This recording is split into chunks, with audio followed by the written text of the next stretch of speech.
You go. I've been starting the last several ones. I was waiting. I thought you'd have some kind of quippy little snarky bitchy comment off the bat. Oh, like Lily Gladstone's character in the first half of Killers of the Flower Moon? Yeah. And then I didn't like her attitude. And then the second half of this podcast, you can lay in bed in pain. Lay in bed dying because you're giving me fake insulin. Yeah. Or what was the deal? Fake insulin or real insulin plus poison?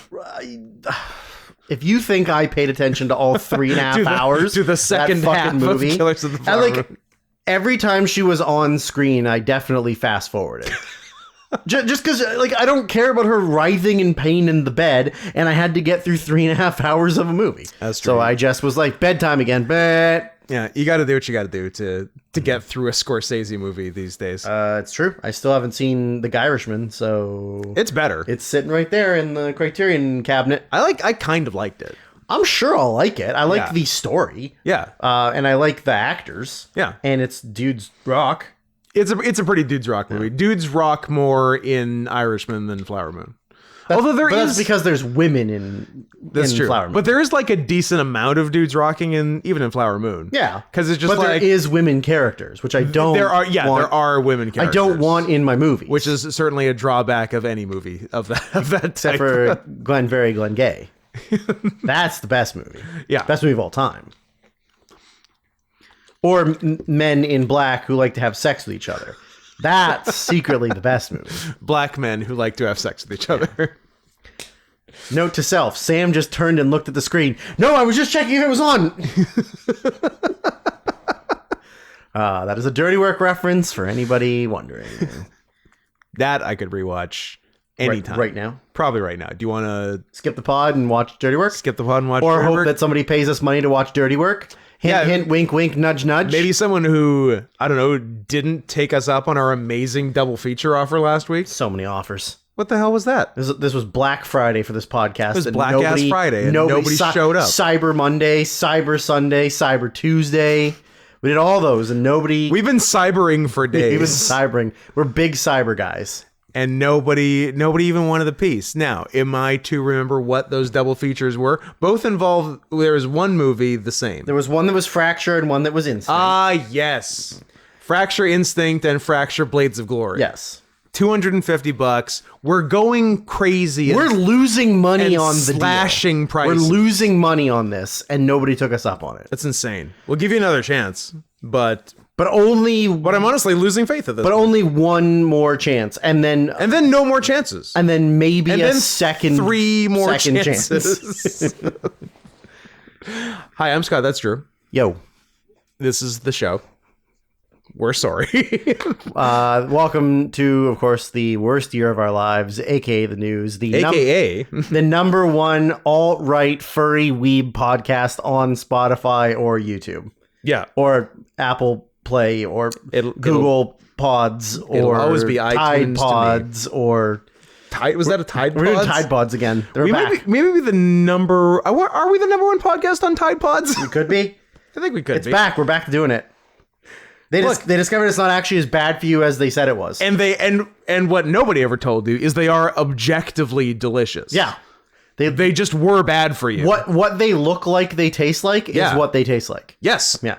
And remember when there was a while where you weren't allowed to have videos on YouTube talking about eating Tide Pods or showing anybody eating Tide Pods? Those days are over because we're eating Tide Pods. We're eating Tide Pods right now. Yum, yum, yum. We're eating Tide Pods and referencing the alt-right, which is where we're at culturally. It's a big day. Yeah. It's a great day for America. We're a real late teens kind of podcast. Which is the way we like it. Late teens. Because we're also in our late teens. Yes. And that's it. That's the podcast. I guess that's the podcast. Goodbye everybody. Yeah, we got to start doing 5-minute podcasts. Yeah. Remember when we did 30-minute podcasts, but they weren't good?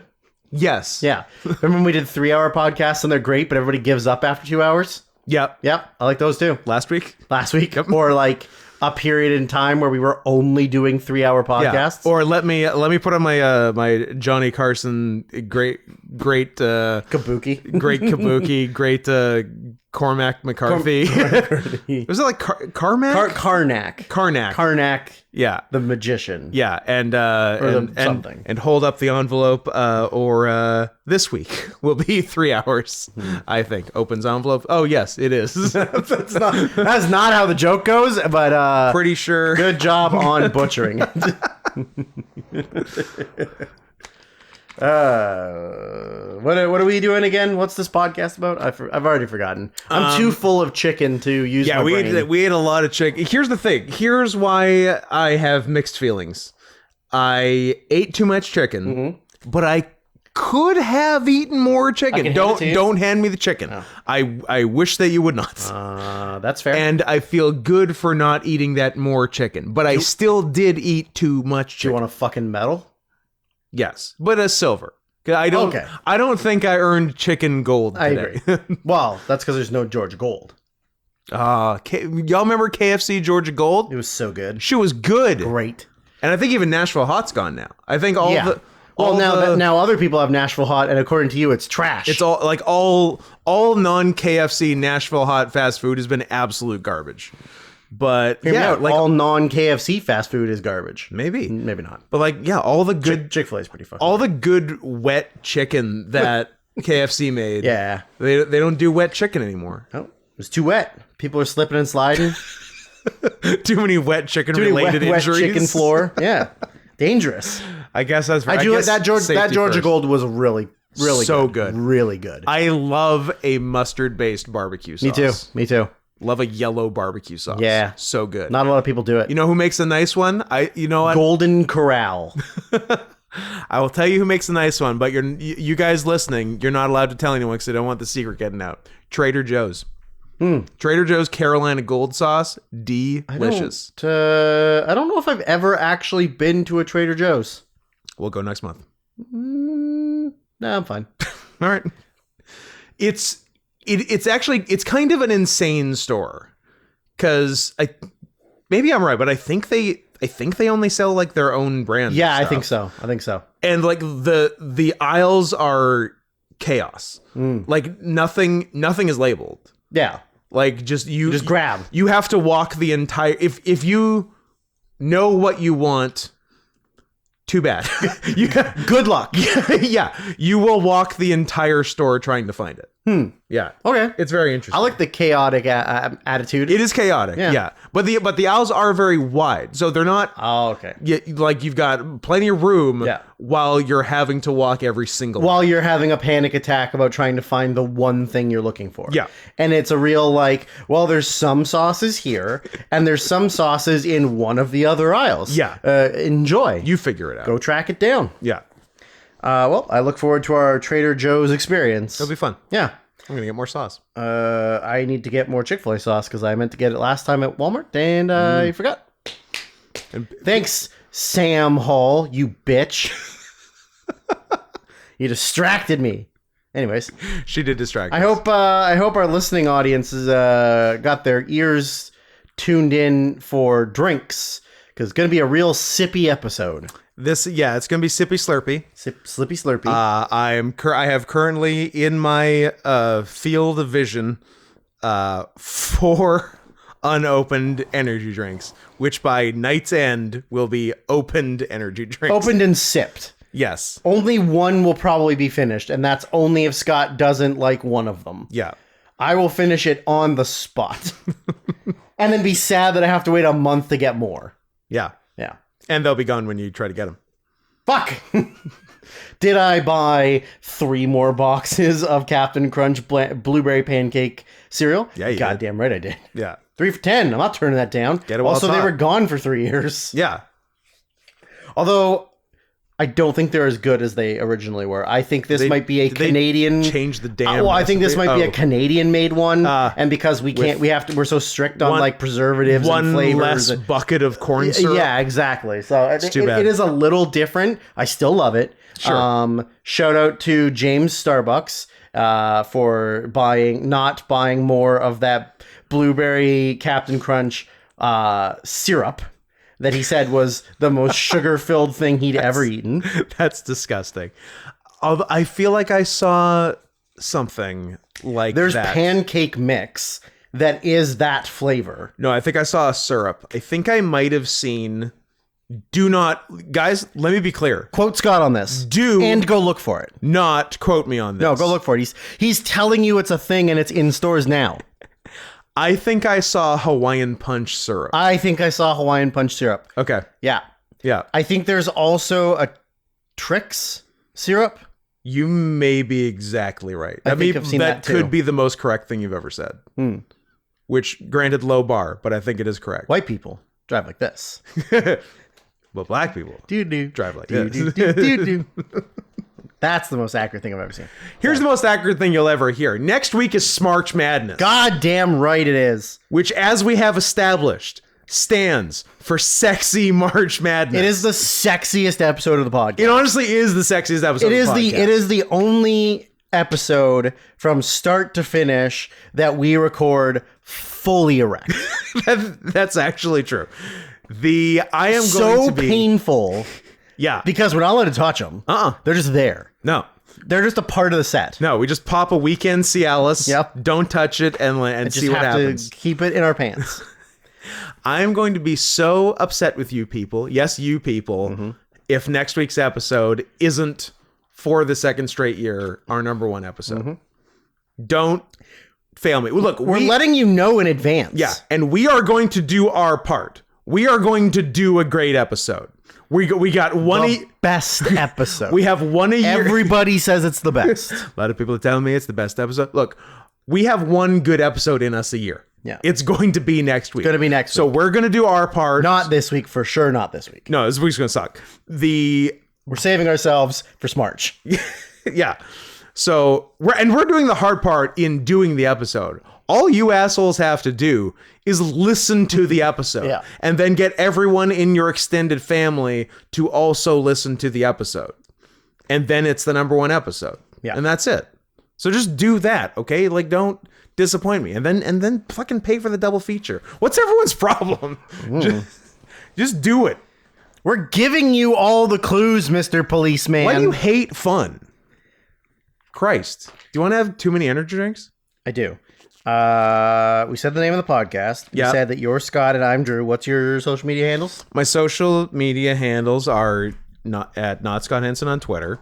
More importantly, come to this YouTube that maybe you're on right now. So great. You've already done step one. YouTube.com/@NotScottHenson. Subscribe if you're not already. And then join. Especially if your name's Brian. Join if you're not already also. And I think someone recently joined. We got a new joiner. I think we have a new joiner. I think we have Jackie Joyner Kersey. Y'all like 90s women's track and field references? I don't know the reference, so No? yes. You're not a Jackie Joyner, and she's like related to FloJo, but also maybe not. Maybe they're just two black women who did track. Could tell you. Not sure. Marion Jones, is that a thing? That's a thing. Remember when she cried when she got caught cheating and then she was a bitch about it? Maybe she shouldn't have cheated. I agree. What do you think about that? I agree. It's like Michael Johnson, Ben Johnson. Ben Johnson. Who's Michael Johnson? Also a runner? No, the basketball player. Oh, Chicago Bulls legend, Michael Johnson. Washington Wizards legend, Sorry, Michael Johnson. Charlotte Bobcats legend, Michael Johnson. Yes. We got a new ass member, and his name is Mr. Mateo. Brian? I can't prove it's not, but you it's, can't but not. it's also no. I meant I can't prove it's not Brian, but also it's probably Mateo because that's what his name is. Is it? Hey, welcome, Mateo. Is it director of Best Foreign Film nominee Io Capitano, Mateo Garrone? Who's to say? Maybe. Who's to say? And maybe not. Maybe, and I believe it's the same Mr. Mateo who is Mr. Mateo Woe in the Twitch chat. So that makes sense. So thank you very much. Sense. And while I'm at it, thank you very much to everyone. Thickest hogs. Like we have half of our membership have been members for a year plus.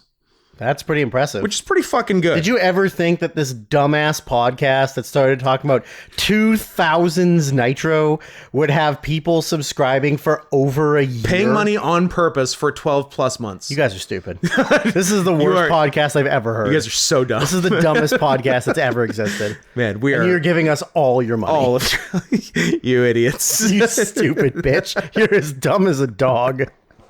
So, and the following people are the dumbest dogs, but also dude dogs, as per the... I like calling our listeners the dumbest dogs. The ones... the ones who have paid the most money. our biggest and most loyal supporters. Yeah. The dumbest dogs. Nick S, Zachary K, Maddie, Caraxa, Eve, Shinobu, of course, is non-Greek for now. Brian Palmer, Tommy K, Brian Silverman, Final Douglas, Dry Juice, Joe Steoten. That name never sounds exactly right when I say it. Caffey, of course. Lost my plot. Here I am 123. Who is, guess what? Brian. Sonex, Pseudo Scott, Tachyon, Limp Bizkit Dreamcast, Vicious Cabaret, Brock, Kiroku Bandit, Olivia, Martin Hill, Nicola B. Jonesy, Edgy Berserker, Rotfeast Tenders, Enma Fries, Dom J, the DJ, Iggy One, our most right-leaning listener, and we love you. Riptide 27, N-word, or Edward Cornwood, depending on who you ask. Chubby Pencil, Carl H, Mungo Waffle, and the aforementioned newest member, Mr. Mateo. Carl Henderson. Could be Carl Henderson. Gives himself hand jobs. So listen, I give a man a hand job most days. So the 35 of you... His name is Scott. 35 of you who just heard your names, all you guys need to do is to each get 3 more people. And then join. If you get 3 people to join, and they each get 3 people to join, all that money funnels up towards you and back to us. The 3 you get are in your tree now. Yes. And then they get more, and that all goes back up to you, and that goes... and everything that goes to you actually goes to us. We are one and the same. Yeah. So do that. I would love... Do you think we'll get in trouble for promoting a pyramid scheme on the podcast? I don't know. I like a reverse pyramid scheme. Trickle down pyramid schemes. Where it all funnels down into one guy who has to get all of the money, and all of his money goes up through the tree. Yeah, so like we find a bunch of people to give money to. Yeah. And then they each give money to, Perfect. I think there might be a reason they don't do it that way. Yes. Big shout out to Mo, who paid for my secrets. Yes, Mo, thank you for the big dono. Very much appreciated. Got the secret and then was surprised that I gave such a long answer to the secret. It's like, whoa, I was not expecting a full... I was like, well, yeah, you paid for it. See, that's how it works. When you pay for it, you get your money. You get it. So when you send money to paypal.me/NotScottHenson or paypal.me/SarianSoftPaws, although I was in timeout and then apparently people couldn't send me money, but it's fine now. It's all been resolved. Or you can send it to one of us and say it's for both, or you can send it individually to both, which seems like a lot more work for you. So just send it to one of us and we'll split it. Send it to one, say it's for both. But when you give us the money, then we give you the content. Yeah. So that's how that works. If you're going to pay me for my secrets, I will tell you the full secrets that I'm gay. Now this feels very tacky of me, but I'll say it anyway. Mo, if you feel like you, like with Drew's long answer, if you feel like you underpaid for what you got, then by all means you can correct it. And same goes for anyone. So just wanted to keep that out there. Never feel limited by the amount of money you sent. Even if you sent a lot. What's your cameo? What's my K-man? Cameo.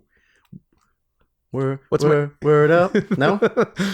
What's my Q rating? Hey, pretty things around the world. What is Scott's cameo? He's gonna tell you now. Cameo.com/Scoot. I like Korn's cover of that. It's pretty sick. It is pretty sick. Yeah. You know what my fondest memory of that song is?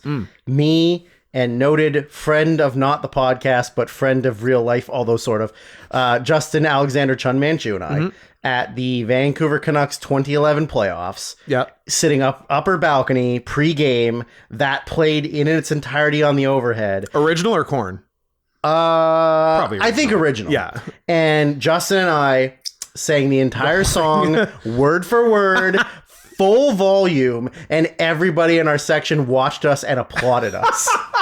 That's my favorite memory of that song, and maybe my favorite. That's awesome. That might be my favorite Justin memory. That's as well. a good one. Yeah, that's a really good one. That would have been, I think, round 2 against the Sharks. No, Chicago, San Jose, whoever we played in the Western Final. Did we play San Jose in the Western Final? And we played Nashville in the second round? We played Boston in the final? I don't want to talk about it. I think it was Nashville in the second round. So we played, it was the game 1 against Nashville, and tickets were like $275 for Upper Bowl. Yeah. Sucked. Yeah. End of story. Syrian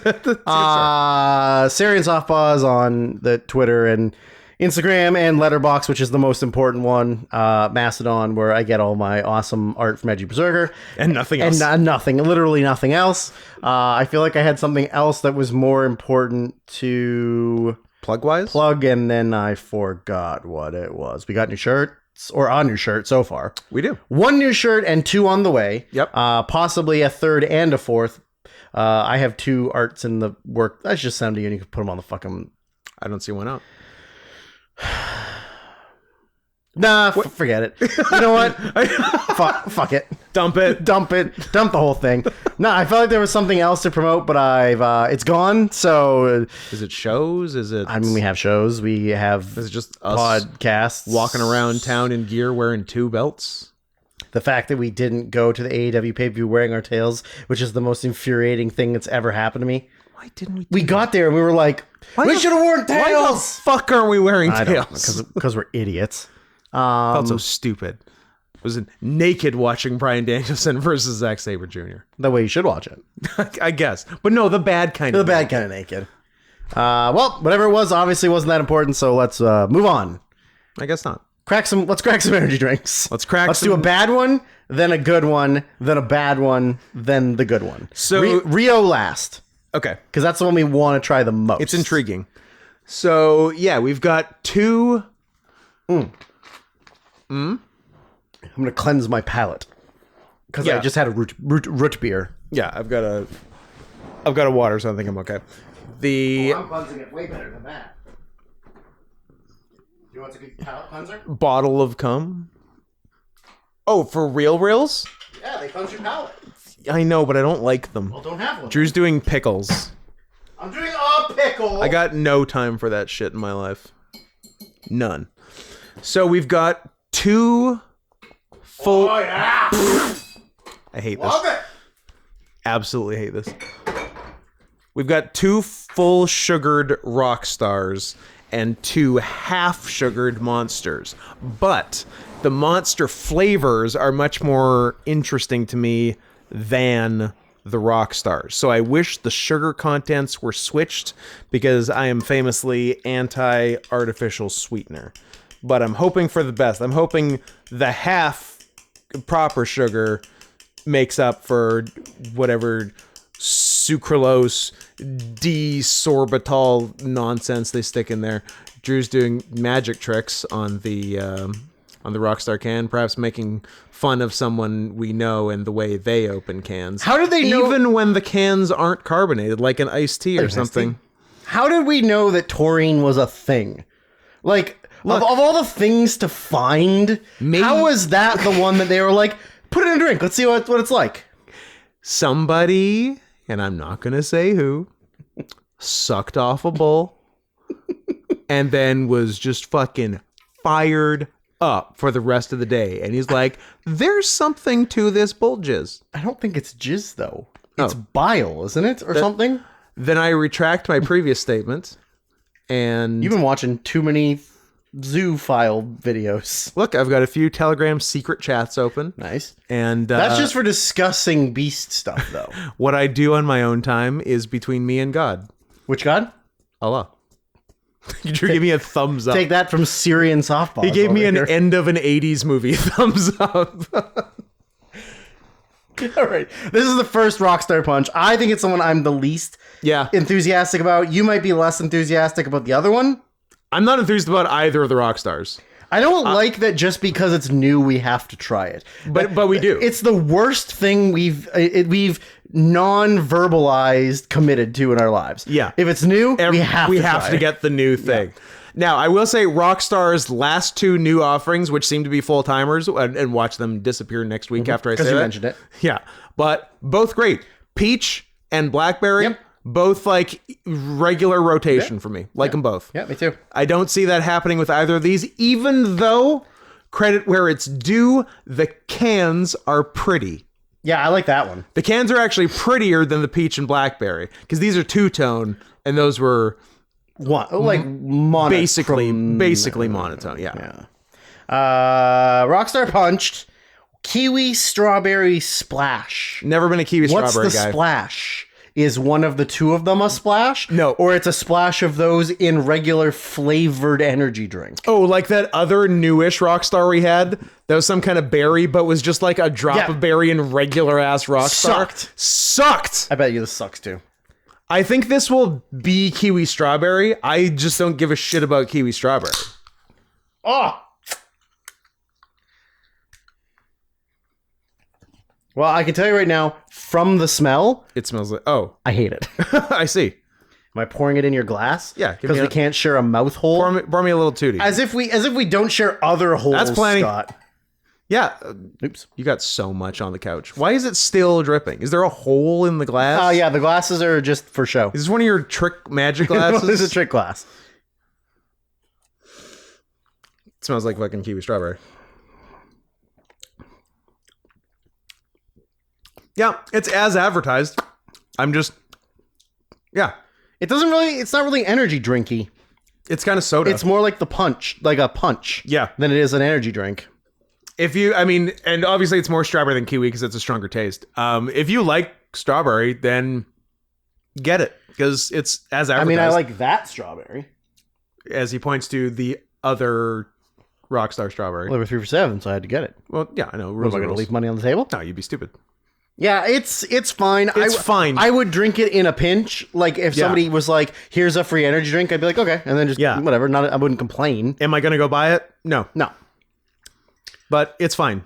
Is it going to sit in my fridge with a cap on it for like a couple weeks, and then I'll go, "Yeah, I guess I'll drink that now." Then yeah, probably that.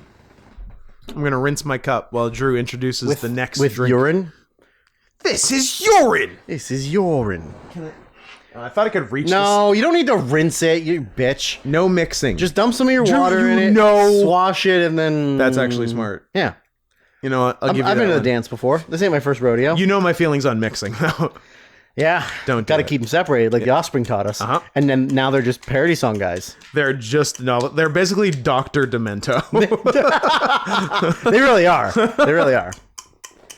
All right, next up, Rockstar Punched, new... Tropical Mango. How long do you think they'll print new on it for? Forever. Because I think it's one can, and they've just they're not going to redesign it. Because I think they still print new on the Peach and Blackberry. They do. And that's been a year? Maybe more. Because it was at the Circle K by my apartment. Was it not? More I guess so. Yeah, year and a half probably. Year and a half. Get it together, Rockstar. Okay, give us your mango. So it's... Now, here's another name of the flavor-based question. It's called Tropical Mango. Pineapple. Coconut. Let me ask. Guava. The mother fucking question. Red mango. Green mango. Yellow mango.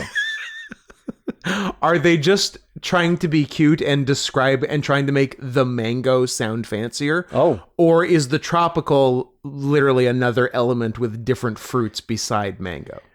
I don't know. I hope it is, because mango itself does not set my world on fire. How's the bouquet? Mango-y. Pour me some and only spill a little bit. No, this time I'm going to spill none. Oh, it looks like piss. It looks like urine. This is a bright yellow orange. This is an unnatural color. Smells okay. It is tropical. It is not just mango. It's not just mango. Mango pineapple? Kind of like it. Any clues in the ingredients or the write-up? There might be pineapple in the mix. You're a pineapple. Ingredients. That's kind of decent.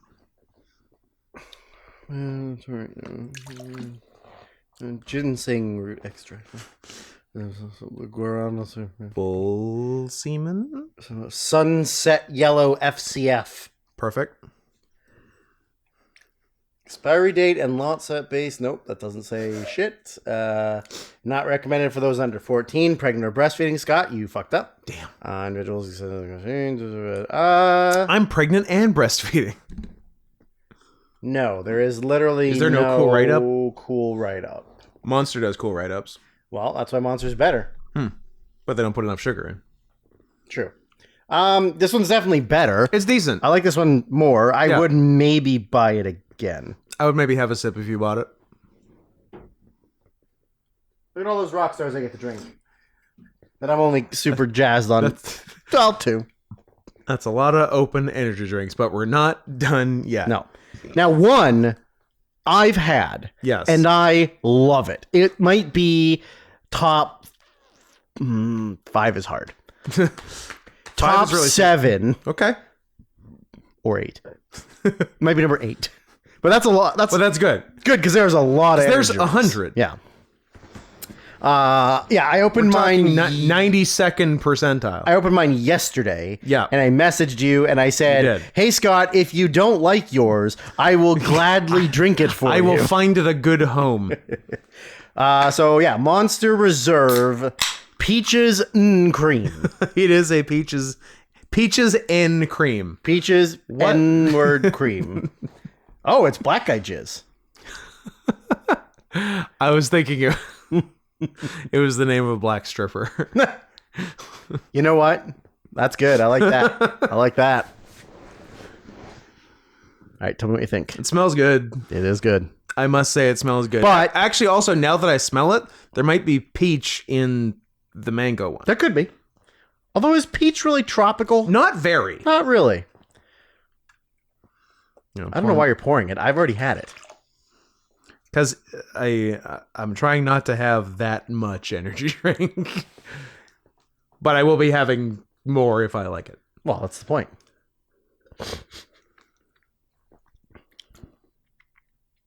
It's good. I was expecting a little more cream. It's more peach. More peach. It's good peach, though. And I'm not... It's a bit in the aftertaste, but for the most part, it's not an egregious artificial sweetener taste. I'm going to have a little more and you can have it. Should I finish that after having the coffee I've already had? And the sips of the other one? And the sips of that Rio I'm going to have? Yes. Yeah. You're going to have a night. Nah, that's fine. Not like I got anything else to do. True. Now, the final one was actually the only new thing we knew about going down to Washington. Yeah. And then we discovered the peaches and cream. And then we discovered these two at the 7-Eleven here locally. But this one we were told about. Yeah. In advance. The peaches, I'm making more judgments now. The peaches and cream is not any better for me than the Rockstar peach. So I wouldn't need to go out of my way for this one. If there was more of a cream aspect, then... I can put some more cream in it. So can a bull. And then I'd have more energy. More energy. That's where the energy comes from. Yeah. The bull. Anyway. Yeah, it's pretty good. Let me rinse my cup. You tell us about this. I guess you already did that. Yeah, so Eve was the one that told us? Maybe. And also, maybe not. Oh. I don't remember. By the way, Eve, thanks again for the wonderful hotel room. Yes. And Man, the hangouts and the delicious well, not that you paid for, but the delicious Croatian sausages we had for brekkie. Thank you, Tuvox Durag. And your... Should we dox his real name? No. Yes. Is he listening? I don't know. He's probably listening. Oh. So don't dox him? I don't know. Yeah, I don't know what his feelings are on being doxxed. On having his name out there. So I won't. But I shout out to your Croatian sausage stand, sausages and such. Yep. Yeah, because I asked, what's the such? Yeah. And the answer was different sausages. But if you live in the Tacoma area... Yeah, I don't know if it's the Tacoma Public Market, but it is a Tacoma Public Market, right on the water. Right down by the beach. Right near the beach. And they were delicious. Homemade. Like, he toasted the bun and set us all up with the delicious sauces. Yep. They were great. Yeah, I believe they're called Cevapi. Cevapi. You can't get them anywhere besides him. Him or Croatia. Or Croatia. Go to Croatia. Makes them himself. Yeah. Which is awesome. Yeah, they were good. They're beef and pork. Beef and pork. I think. And when like spices, onions, garlic. And there was a red sauce too, right? So then the full dish was 4 of the sausages on a toasted bun. Yeah. And like a Kaiser roll. Yeah. Raw onions and like a red pepper spread. Yep. And then a homemade spread designed to imitate clotted cream, sort of. Because you can't get it. It's hard easily to find, in America. It was basically mascarpone cheese and sour cream, I think. And then he had additional sauces, one of which was curry ketchup, which is also very nice on it. And it was great. And thanks to Eve for the Baja Blast pie. Yeah, that was weirdly very good. Weirdly good. Weirdly very good. Yeah. Yeah, so it was great. We had a lovely time, and sometimes it's nice to not drive home from a show and get home at 4:30 a.m. Yeah, and just drive 5 minutes from the show, go to sleep, and then have a nice day the next day and get home in the afternoon. The only one downside is that when you get pulled in at the border coming back into Canada, it's longer. At 3 a.m. they are bored and it gets done in 2 minutes. Yeah, but when it's the middle of the day, it's more people. It takes like 20-25 minutes. It's a whole thing. Yeah. So this is Monster Juice Rio Punch. Monster Jews, they're calling them Monster now. Jews. Brazil does it big. It's home to over 70% of all fruits ever known. And Portuguese people. Throw in the world's largest party, Carnival, in Rio de Janeiro, and you get some epic inspiration. Juice Monster Rio Punch is a totally new taste sensation. It's a blend of exotic fruit flavors with a hint of spice. Interesting. That's fully loaded with our world famous Monster Energy blend. From the shores of Copacabana Beach to the top of Sugarloaf Mountain, Rio Punch will have you partying into the night. Unleash the beast. Her name was Lola. She was a trans girl. And I sucked her dick on the beach. I was going to do, to be on Sugarloaf Mountain. Has any country, size and population wise, had more trannies? Can I say that? Am I allowed to say that? Not my question at all, but I love where your head's at. Been cucked worse than Brazil. Look at Portugal. Yep. And look at Brazil. Yeah. To quote Street Fighter 2, Brazil. Like that. The country speaks Portuguese. To be fair. The end. To be fair. To be. A lot of those people wouldn't have been there if it wasn't for the Portuguese. You're not wrong. So they do owe a debt to the Portuguese because, other words, look where they would be living. That's true. So this is best case scenario for them. So you would describe the Portuguese as heroes in this scenario. They are heroes in this. All right. It's the one time colonization has been a positive.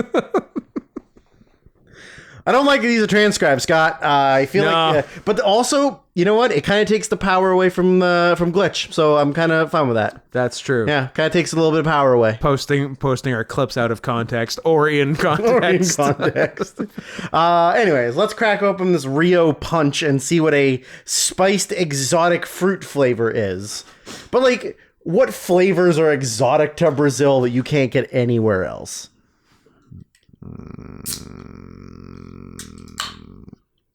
Mangosteen. Kevin Steen. Whoa. Leonard Bernstein. Good movie. Are you going to finish that water in your cup so that I can pour some in your cup, or... Could you pour it in the water and dilute it? Sure, if you want. Let's maybe not. It's on you. Also, the answer was Colombia. There's more trans women in Colombia than Brazil. But anyways. You would know. All I do is jerk off trans porn. Oh, interesting color. It's a little milky, or at least when I poured it, it was. It is. It's kind of opaque and kind of guava colored. That is interesting. It is interesting. I don't know what it is. I mean, maybe guava's in the mix. I don't really get the hint of spice. No. Unless it's not hot spice and I'm like, I don't know, fucking... Sugar. That's a spice. Sugar is a spice. Cardamom. Yeah, it's... I do kind of wish it was full sugar, though. I'm getting a little artificial sweetener in there. Yeah, even I'm getting artificial sweetener in it. Yeah. Yeah, which I'm fine with. Usually okay. But I can, yeah, it's, I do like it, though. Yeah. I feel like I would buy this maybe one more time. It's a fun flavor. Give me a tiny bit more. And spill it a bit. That's good.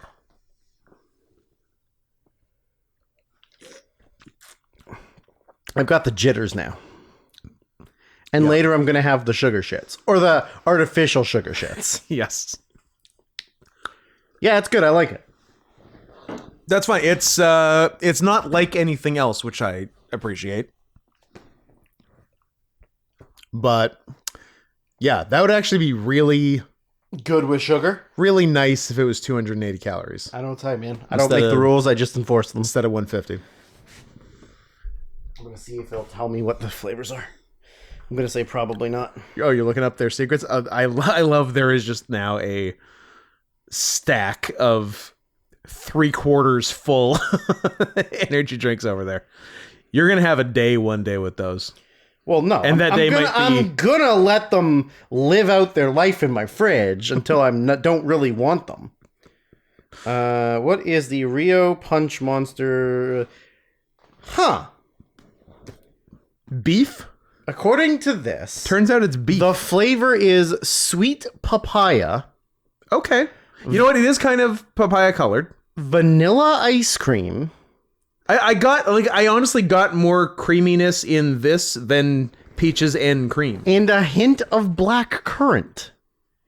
Those are fun flavors. That's an interesting... I wouldn't have called most of that. But I can see it, I suppose. Do you know that I never thought about what the flavors are in Pipeline Punch? Pipeline is the red one. Pipeline is the pink one. Guava. And? Green guava. And?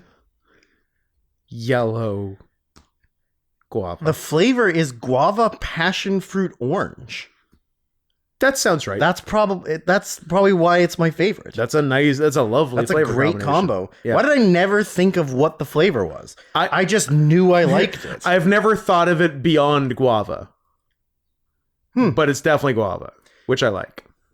Passion fruit, orange, and guava. What's the Monster Aussie Lemonade? Oh, it's gross. What flavor is Monster Aussie Lemonade? The answer may surprise you. Lemonade. But it's Aussie. So it's homo and transphobic. And you're not allowed to watch porn. Damn, that's true. Yeah, and your Mortal Kombat gets censored. Yeah. And your genitals get blurred. Oh, wait, that's not Australia. Well, it depends what you mean by blurred, because if you turn into a kangaroo, which is decidedly Australian, disgusting, your dick and balls flip orientation. Balls on top of balls on top is weird. It is a weird. It's, you know what, kangaroos, get it together. Because I feel like balls underneath, like you can pound pretty hard and they don't get, but on top, they're like hitting that pelvic. Well, I bone. think you'd have to find new positions. No, I think kangaroos do it missionary. I'm writing that down. I think kangaroos are a very missionary style animal. Very traditional. Very traditional. Very by the book. They believe in the eyes of the Lord. Sure. Joseph Smith. Yeah, I think they're missionary animals. And famously Mormon. I like that. Yeah. I like that for them. I like that we're 45 minutes in and we've literally done nothing. We can't do TikTok games today. That's fine. We've literally done nothing. We were going to do a whole episode of TikTok games, and then we remembered that we're weeb podcasts that have to review anime, and then we have to rebook the entire Oscars. Yes. So let's do some of that. And we were supposed to talk about Vince McMahon. Oh my God. And Kate Middleton. We should talk about Kate Middleton for a minute. She's probably dead. I don't know. Or she's like severely ill. Like she's got flesh-eating disease and they're just hiding it from everyone. Botched plastic surgery? Maybe. Or King Charles touched her with his hands. Oh, and he gave her the curse? And she got the curse. She got sausage face? So now she's got sausage face. Or sausage tits. Although, who are we kidding? He's not directly related to her, so he wants nothing to do with her. True. Imagine going your entire life with having sex with only people you are directly related to. The dream. So simple. So simple. Simpler times. Yeah. You can't break up because it's your cousin. Yeah, you're still gonna sometimes your sister. Still gonna have to see each other at reunions. Yeah. So you might as well family just dinners, Christmas, stay together. Brisses. Stay together for the kids with all those extra chromosomes. Yeah, with their big old jaws and their teeth falling out, and their bones made of soup. Those classic Habsburg jaws. Those Habsburg jaws are insane. They just kept getting worse. By the time the last one, like he was sterile. Paul Rubens on 30 Rock. On 30 Rock. Yeah, that's right. The best. Yeah, it's such a weird thing. What is this shit on my pants? I don't know. Poop. It's like poop pants. No, you got poop pants. What even? You cum your pants. It's like raspberry puree.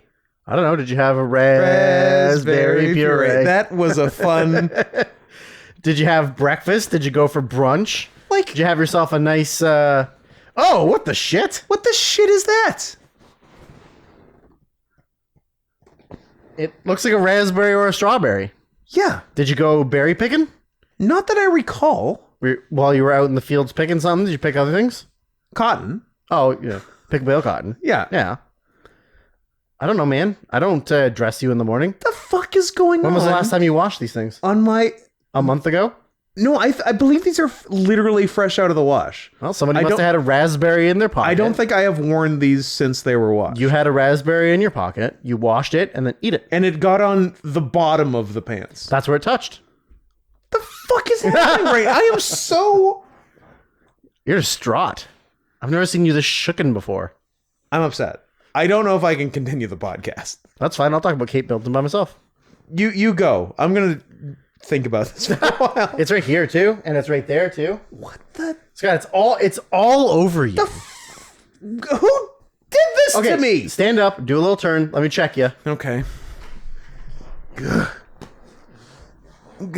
Standing up is much harder than... Well, also because you're going to stand up directly into your microphone. Yeah. Sorry, everybody, but we're conducting very important business while you listen. I don't see any other... Let me see the butt again. Okay. I think that was just for you. Flex it. One more time on the butt. One more time on the butt, and then flex it a little bit. Nice. Did it take the pressure off your knees? It did. Yeah. Yeah, it's on all over that one leg, so I don't know what that one leg touched. What did this leg see? A dog. Your dog did it. It was a hit piece. Like, that bitch Quinn put a hit piece out on you. Yeah, I think it... What's going on? What is going on? I've turned it to Tucker Carlson. Yeah, I really can't tell you what it is. It's a pinky red. Oh, it's feces. It's weird feces if it's feces. It's blood feces. With seeds in it? Yeah. You eat seeds, you poop out seeds. It's almost too full of seeds. It's like mostly seeds. Yeah, I don't know what it is. I hate this. This is the worst day of my life. This is the worst year of our life. This is actually the worst year of our lives. I've never had a worse year than 2024. Eat it. I was almost considering putting it in my mouth, but I have to stop. You gotta stop somewhere. No, I have to stop putting things in your mouth. Yeah. Don't you put it in your mouth? Until you ask someone you love. Yeah. Drew, should I put this in my mouth? Yes. Yes.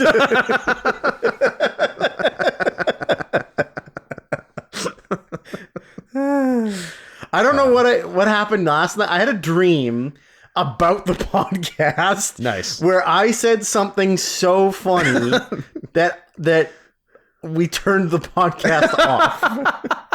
I love that. Like we couldn't recover. We couldn't continue. So we just had to stop the podcast, and that was the episode. That's fair. Because we were laughing so hard. And if life imitates art being your dreams, yep. And that happens today, so be it. I'd be fine with that. Yeah. 50 minutes with no actual subject matter. None of the content we planned. Drinking energy drinks, and that's it. But yeah, so Kate Middleton might be dead or might have botched surgery, or she's got sausage tits. She could have sausage tits. So for those who have no idea what we're talking about, she hasn't been seen in months. And then she, quote unquote, like her social media posted, I think Instagram, a picture of her with her cousins or some kids that aren't hers. Yeah. And the kids had like AI fingers. Or am I thinking of the wrong picture? I don't remember looking at their fingers. But at any rate, I was busy looking at their asses. Fun. The picture of her was like from a magazine cover. Yeah. From 6 years ago. From a Vogue magazine 6 years ago. Yeah. That they had like exactly taken that visual like position of her face and everything. Yeah. And put it in the picture. Yeah. It's like it's a 1-to-1 match. And then her social media came out. And because everyone said that's from the Vogue thing. Yeah, that's from the Vogue thing. Kate Middleton's dead. And then Kate Middleton's social media said, "Oh, sorry. I made a mistake on Photoshop. Yeah, I'm bad at Photoshop, but I'm definitely not dead, I promise." Why would you need to Photoshop it? Is that a pink shit on my sock? Yep. Somebody got you. God, fucking damn it! What is going on? I don't know, man. I have to get past this. They got your ass. This is not everyone else's problem. This is my problem. It's the worst problem in the world, and no one's ever had a worse thing to deal with. But I will not make it everyone else's problem because I'm a professional. And at least I'm not Kate Middleton, who is categorically dead. Mark my words. I didn't call Kate Middleton dying before Prince Charles. A royal source has told Us Weekly that Kate Middleton's senior staffers haven't been able to see or speak to her, and they didn't even know about her surgery until it was announced, so it caught them off guard, adding that only a few people know what's really going on, and they're tight-lipped. I can't be the only one who finds this strange, right? Yeah, no shit, it's strange. She's the future queen. Yeah, it's Do we know what the surgery was? Was it a hysterectomy or something? Or I don't know. Barely knew erectomy. Ha. Oh, and then also so after she sent out the tweet saying, "I'm bad at Photoshop," then they posted a picture of her in the car with Prince William. Where she is so in the shadows. Yeah, you can't see her. You don't even know if it's a human being. Yeah, there's just a vague figure in the other side of the car. Yeah, but she's definitely fine. But she's definitely alive. Good. Yeah, super weird. Yeah, very strange. I'm excited. quite the coincidence that Kate Middleton is an anagram for Boeing 737.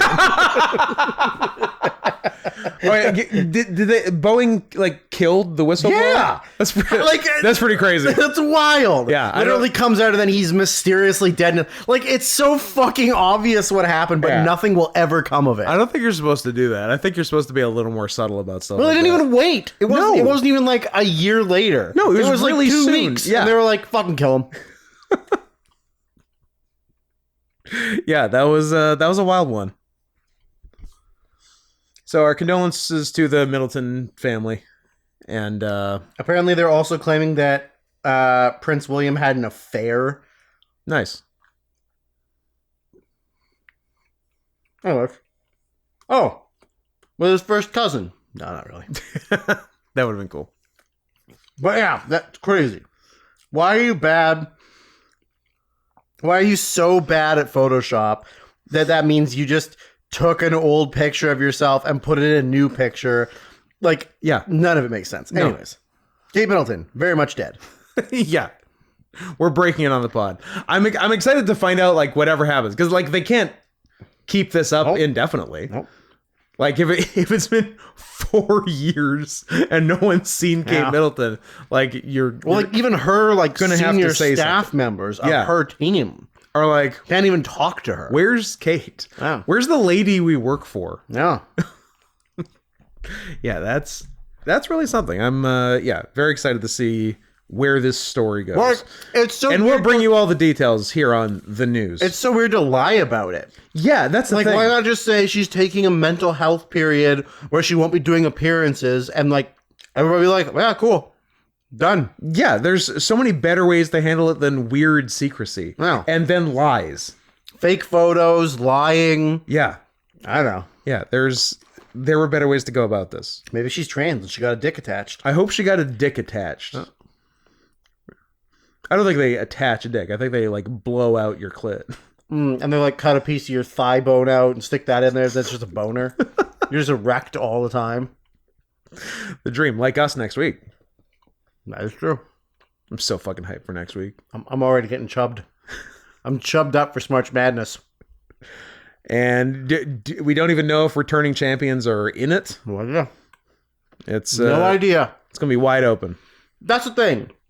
Neither one of us gives a fuck about college basketball. No. So I couldn't even tell you who the team is this year. Not a clue. But we'll probably tell you next week. Leota. Machida. I don't know. Georgetown. BYU. Always BYU. Yeah. What's BYU's mascot? A white guy. I hope it's just a white ghost. Guy. BYU. The ghost of Joseph Smith. It's a cat. Is it? It's Cosmo the Cougar. Huh. Is he hot? No, because all the cat ones are always terrible. Oh, I think BYU was in the tournament one year. Yeah, it's fine. It's okay. Yeah. It's not fantastic. Why can't anyone have a good cat mascot? The more I'm seeing, the more I actually don't like it. It's big loose arms and then just like football gloves. Right. And it's like a weird mask. Oh, that's the deal with it. The mask doesn't have eyes. It's just two black voids. It's this. Ah! He was in the tournament one year. He was in the tournament 1 year. Yeah. Maybe made it out of the first round by default. Like was up against a human or a non-animal. Oh, this is maybe newer and a little better, but still black voids for eyes. But like the arms are more uniform, and the head's a little better, but still just better. Nothing behind those eyes. I don't know who it was, but I'm gonna put them on blast right fucking now on the fucking podcast. Go off, Queen. Asking for an exception for a sun devil? Oh, eat my ass! Oh, that was egregious. Number one, it's a humanoid. Automatic disqualification. I'm gonna scroll down a little bit, and if I find it, I'm just gonna ban you. It's in there. Was it? It's in there. It's one of the ones I commented on. I know. Was it the one you said "Assalamu alaikum" to? No, that was the person who said my name is Syrian softballs. I'm a Syrian refugee, and I've been here for 37 years. Yeah. It was, in fact, Olivia, not that one, the other one. Olivia Newton-John? Olivia Newton-John. From the Beyond the Grave? From Beyond the Grave. Olivia Heuser, Heuser. It could be a few things. Hoosier. I'm devastated that you can't make an exception for a sun devil. Well, keep being fucking devastated, because we're not. In fact, we're going to be so much meaner about it now. Yeah. That if I see a sun devil, I'm going to kill him. I'm going to kill it. But more interesting comment from that same Olivia. I don't know if you saw it. Do you guys have any advice from my mother, a 5th grade teacher? I saw that. Who has 4 Therian students who wear tails and groom each other at recess. Do they have their own litter box? I was going to say, because if not, that's actually discrimination. Then it's discrimination. And your school can get in a lot of trouble. That school needs to have litter boxes in the bathrooms for the students to take poos and pees in. In the gender-neutral bathroom. Make sure there is a litter box, or you're going to have a lawsuit on your hands. Correct. Yeah. That's the answer. Yeah. I said, I confirmed, please tell me this is actually I saw that. Yeah. And yep, it is. And she needs some damn good tips and tricks to maintain her barely passable mental health. Get a spray bottle and keep them separated. All 4 corners of the room and just keep spraying them. That's true. Look, there's a reason rooms have 4 corners for if you have 4 Therians in your class at once. Find out what they are. Let us know. And then we can give you better answers. Yeah. If they're dogs, kill them. Yeah, you know if they're dogs, take them out back, shoot them Old Yeller style. Yeah. For anything else... If they're grooming each other, they might be cats. They might be dogs, though. Dogs can lick. They're not a clean species, they could be chimps. They could be chimpanzees. They groom. Chimps don't have tails. Oh, yeah, that's true. Yeah. They could be another type of primate. Sure. They could be rhesus monkeys. Reese's Pieces monkeys. Reese's Pieces monkeys. Who was the dumbass that thought it was Reese's Pieces? Jason Mantzoukas and Nick Mullen. And somebody that listened to us. Idiots. Guys. Fucking idiots. You know what's not an English word? Reese's. Reese's Pieces. The other word. Pieces. Not a word. That's the clue. More like Reese's Feces. That's not how you say Reese's. You idiots. Reese's Pieces. Reese apostrophe S. They're pieces that belong to Reese. They're Reese's Pieces. They're Reese's Pieces. Reese's Pieces. In what universe would you arrive at that? One where people are uneducated pigs. I guess so. I don't like it. You know what? Maybe these Therians are educated pigs. Do pigs groom each other? Pigs? Yeah. They could be truffle pigs. I would love 4 kids in one 5th grade class all wearing pigtails. On their front and their back. Of course. Yeah. To match. Find out what they are. Yeah. And then let us know. Yeah. Olivia, get back to us. We'll have more specific advice. I think my general advice was, first me saying how happy I was to learn this. I would say lean into it to see if they're legit or if it's just a phase. Yeah. If they're legit, start coaxing them toward the surgery. And also give them A's. And give them, you know what? Give them A's. Give them A's. Yeah. Straight A's. Yeah. If you're bold enough to come to school in a tail, you get an A. Yeah. If you come to school like a regular human child, D-. If I had not going to fail you, but it's going to be real close. You're on the edge. If I had known tails were an option to wear to school, guess what I'm wearing every day? I'm not anti-human, but I am pro tails. Yes. Yeah, I didn't realize tails were an option when I was in school. Yeah. 20 plus years ago. Yeah, and even for me, the class of 2019, didn't know. Nobody told me. Nobody told me. Yeah. They should just make it part of the uniform at private schools. Ooh. I like an all-furry private school. Oh my, that would be so fucking cool. Yeah, but it'd be a lot of gay dudes. I guess. Gays. But the stray ones would be really cool. And then you and I would go to jail because we'd be hanging out at the furry high school. we probably would. Don't mind us, officer. We're just here making sure nobody messes with these furries. And there's no good way to explain ourselves. We're like, oh, we just think this school is really cool. Like, that's not We an think excuse. it's super cool that all these kids are furries. We think it's awesome these kids are wearing tails. Like, it doesn't, there's no good. Nope. There's no way out of it. No. Let's talk about anime. At least let me finish, officer. Then you can take me to jail. Let's talk about anime where people grow tails. So, second half, Killing Bites. Killing Bites, the first 6 episodes, last episode. Brought to us by JB Hutt. JB Smooth. JB Smooth, very much appreciated. If you want to send more money and do more stuff, that's cool. That's the kind of guy we're looking for on the team. Yeah. That's the best kind of team member. Yeah, is the one that with money. That gives us money for something. Then we say, give us more money for something else, and they do it. Yeah, but the something they gave was good. This was really good. This was the point. I think this is the point where we actually became it was either season 2 of Made in Abyss or the first half of season 1 of Killing Bites last week is when we became an anime podcast and weebs. We had a very existential crisis in the car. On the way to, home from wrestling. Yeah, we earnestly discussed. No, I just meant today. We earnestly discussed maybe reading a manga. No, we discussed that there is manga that we might read. Yeah, but still, like that's. Yeah, I'm not. Imagine that. I'm not coming up anytime before now. But sorry, you were saying in the car. I think on the way home from wrestling. I played for you the soundtrack to Belle. Yeah. And then paused for a second and was like, fuck, are we weebs now? And we're like, yes, we're furry weebs. This is getting dark. We're entering the dark era of the podcast. So what if I told you that Killing Bites has 18 volumes as of July 29th, 2021?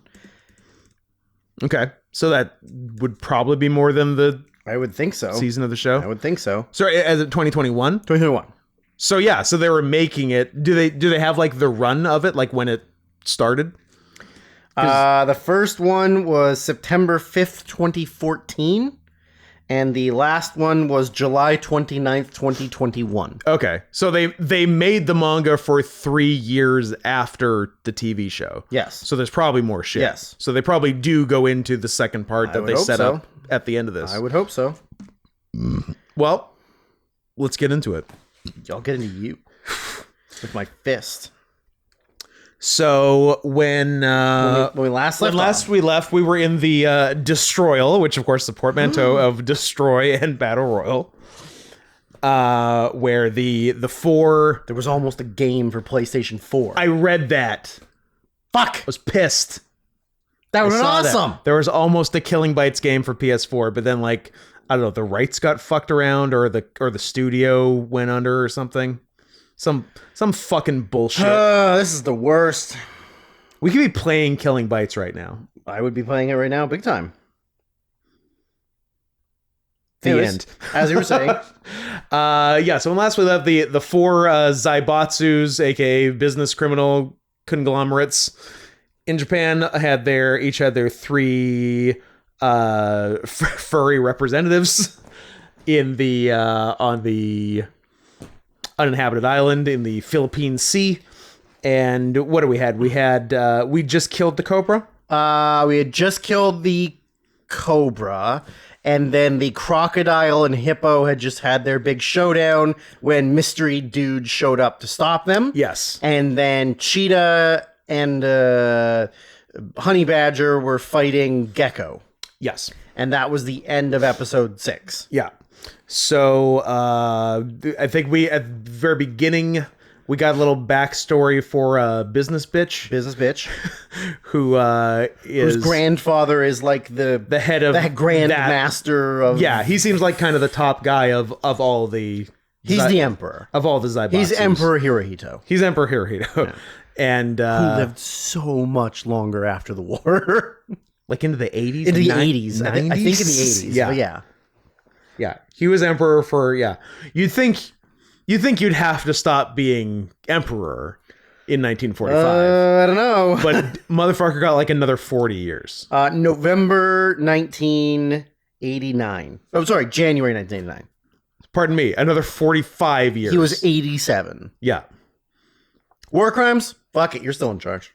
Yeah. Because, you know why? Because they knew, like, what Japan was going to become. Yeah. So they were like, well, if we leave him in charge, but he answers to us, then we get to do whatever we want. Mm-hmm.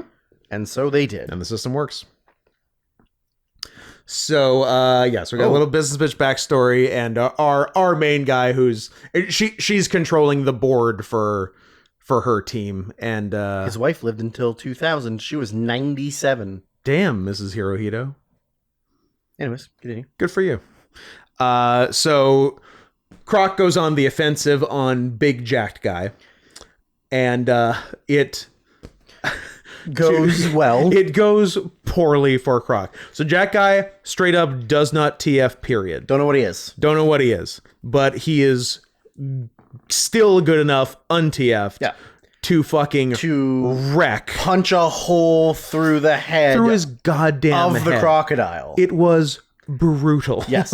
And then what he does afterwards is even more brutal. Pounds him into mush. So they show all of the people in the game room, the board room, watching, and they're all like freaked out because they're like, oh, and they're like shit. disgusted by it. Yeah. And then he says, "I'll turn you into mush. You'll make good fertilizer." Yeah. The character trait we know about Big Guy is he's an environmentalist. Yes. He does not like destruction of nature.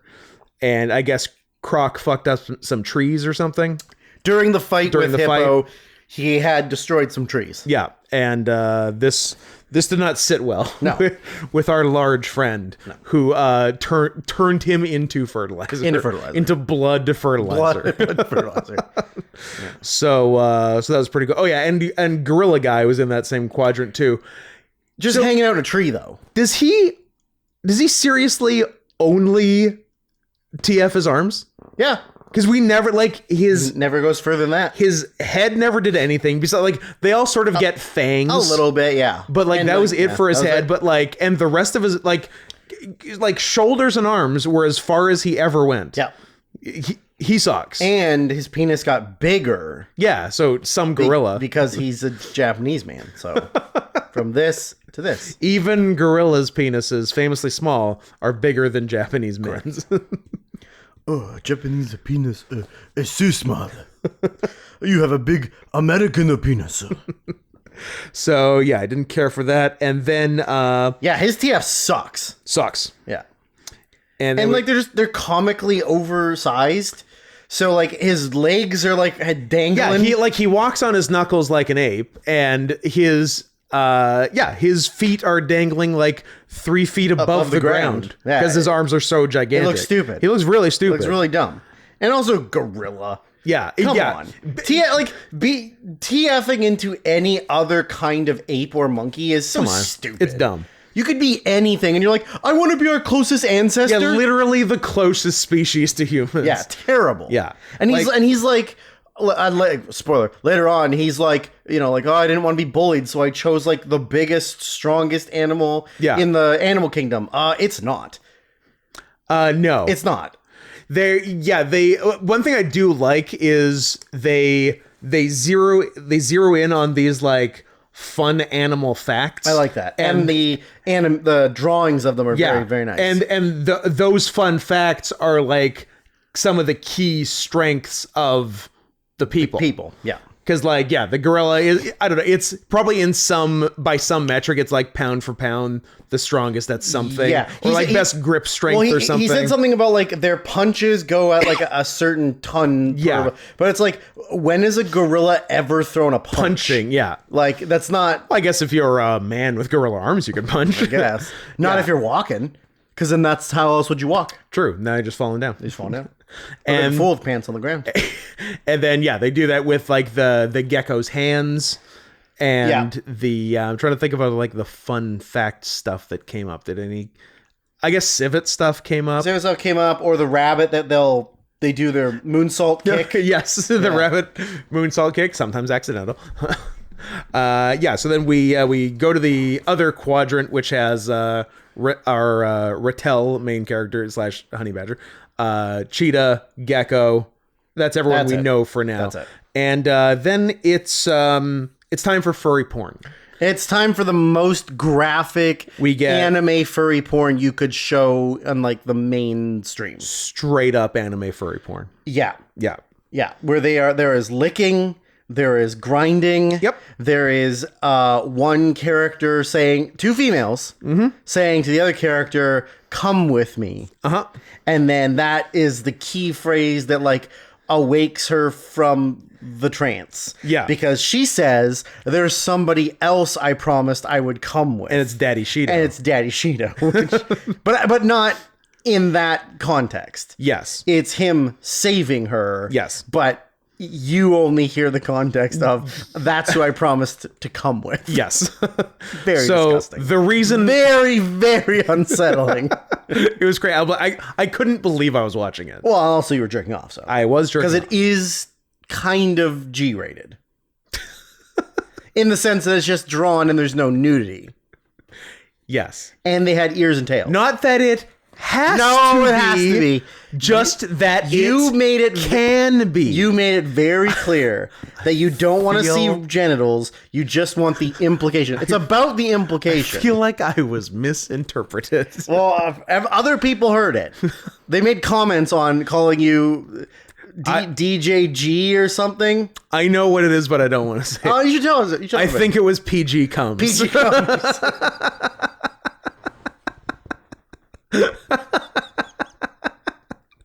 Is this the thing that we turn the podcast off on? Hearing it said out loud is so much better than reading it. I know. It really is. The Al Capone of CP and PG Comes. It's been a big month for you. You're getting lots of nicknames. I know. Yeah, it's pretty good. It's very exciting. So the reason furry porn is happening is because we have another character in the shadows who's on team Cheetah and Tiger. Yes. All cat team. Pretty cool. Although I know what the fuck are civets? Cat by association. Yeah. Yeah. They're not feline. They're not feline, but they're also not like rodent. They're not anything. They're their own thing. They don't even matter. They're not even real. They're not even It doesn't even matter. Yeah. No one cares. No one cares. No one's gonna miss them. What is a civet? What the fuck is a civet? When the civet was introduced, I did write down civet. I've had coffee that comes out of your butt. $40 a cup. Weird. Yeah. I didn't pay for it. Tropical to Asia and Africa. I'm not crazy. From the family Viveridae, which is the species diversity. African civets has historically been the main species from which a musky scent used in perfumery, also referred to as civet, was obtained. Yeah. Which comes up here. Viveridae is civets and nothing else. No, there's also what's in the family? It would just give me the fucking name of Binturongs. Binturongs. Oh, it is. Look at me. Binturongs. Look at me, a biologist. I'm just trying to find. So it's the family of almost cats. Yeah. It's like it's sister group of the family Felidae. So it's in the same DNA analysis like pathway. Yeah. But it's not directly a Felidae. It's like a offshoot subspecies of Felidae. Yeah. Subfamily. No, I don't want subfamilies. I want the actual. I want Dom families. So yeah, large Indian civet, Malayan civet, Malabar large spotted civet, small Indian civet, African civet, banded palm civet, otter civet, pretty adorable.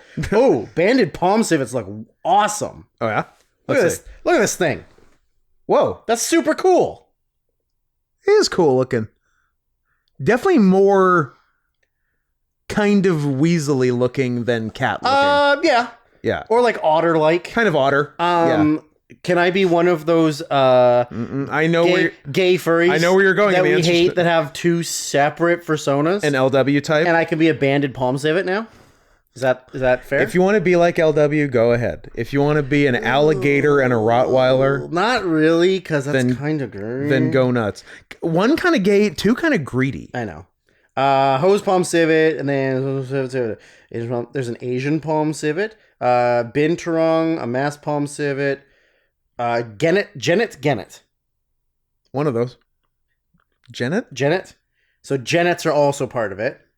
There's 1, 2, 3, 4, 5. There's like 10 or 12 varieties of that. Okay. And then an Oyan. I don't know what that is. Oyan. They're a West African ancestor of the same thing. And then there's a bunch of extinct species that are in the same genus. Yeah. But they've all been extinct for... Well, no, some of them... Oh, one of them extinct in 2020. Who do we lose? Siamactus. I don't know what that is, but just a vivid carnivore that lived in Africa. It went the way of Kate Middleton. It sure did. Sad. I wonder if there's some bad photoshops of it hanging around that it's social media posted and then apologized for. Oh, possible. Possible. I like where you're going with this. I don't know how much I like the visuals of a binturong. They're kind of creepy looking. Like they could do a murder. They feel like murderers. They could for sure do a murder. Yeah, they're a little bit scary.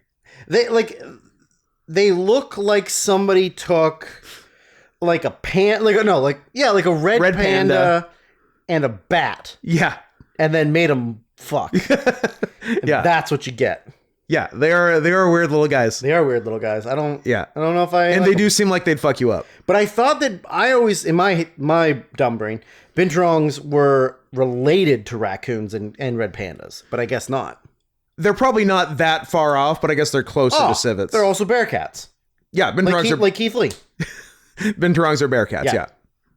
What's a bear cat? I don't know. I don't know. Just fucking call Keith Lee that. Yeah, who cares? Does he like it? Not really. Not really. Anyways, I'm glad we learned what a civet was. Edutainment. Yeah. That's what we do. That's what we do. So civet makes her presence known by emitting her, previously mentioned, civet pheromones. Oh! Which... How did we forget that today's the second time we've recorded a podcast and saw a bear? A bear. I don't know if I've seen a bear on the street before. Okay. Well, now I have. Because there was a bear on the street. This is the second time I've seen a bear on my street in the last 3 days. Yeah. I sent Scott a picture and video on Monday or Tuesday. My neighbors across the street decided to not protect not put their garbage in the appropriate place. Good. And I got up to put my dishes in the sink, and I looked out the window, and there was a fucking bear that had knocked over their garbage can and was eating their garbage. And then I watched it walk all the way down the street, eat somebody else's garbage, walk a little bit further, eat some more garbage, and then it just wandered away. Yeah. And today we went and got our traditional Starbucks, and then all of the chicken that we ate that made us feel like crap. Yep. And as we were pulling around the corner, Scott goes, "Oh, fucking bear!" And it was in one of the yards it was in the first time, carport, and just digging for trash. Yeah. And then so we got out of the car, and then just I just wanted to look at the bear because I was like, it wasn't that close to us, but it's like, how often are you this close to a bear? It was a black bear, and it's probably a juvenile because it's not very big. I thought you were gonna say a shorter word than juvenile. I'm like, how did you see its penis? Yeah, I saw its penis. A moil sucked the penis. It had the hat and the curls. Yep.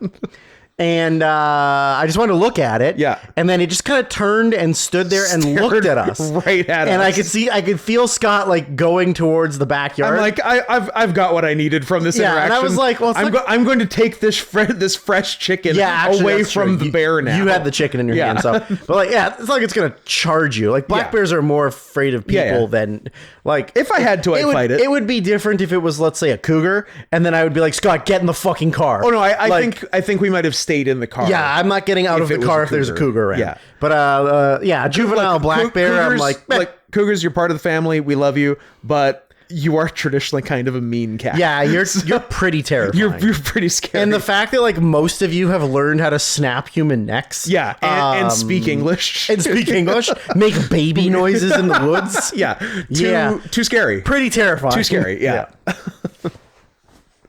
Although visually speaking, It's a good cat. they're a very good cat. I mean, pumas more than like a North American mountain lion. Yeah. I think pumas are like the third or fourth most beautiful big cat. Yeah, they're an A tier for sure. Yeah, for sure. Yeah. Not an S tier. Not an S tier. There's only 2 S tiers. Yeah, absolutely. Although there might be 3 S tiers. Clouded leopard? Clouded leopard. Yeah, I agree. But then after that, pumas are in an A level. Pumas are a strong A. Yeah. Yeah. I like them a lot. Who's in the R tier? Somebody who does something terrible in this show? Someone who's R-tarded? R-tarded. Probably of the many questionable acts committed in the show. Between like involving a cobra or... Cobra is pretty bad too. But this is worse. But of all the questionable acts committed in the show, the most questionable is committed by the R tier cat. Yeah. Which we will get to. So Civet sprays her disgusting civet sex juice all over the ground.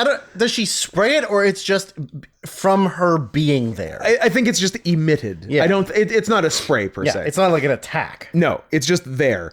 And it really gets you in the mood. Sure does. To the point even if you're not gay, where a straight Rattel and straight cheetah just. Well, we don't know that. I guess we don't know. We don't know that. But at any rate, they basically have sex until Rattel. Until Cheetah asks her if she'll come with her. Yeah, and that snaps her out of it because she already has someone to come with, but not in that way. What are you showing me? Do you remember this? Oh my god. Just the beefiest mountain lion you've ever seen in your life. Jacked just cat terrifying I've ever seen in my life.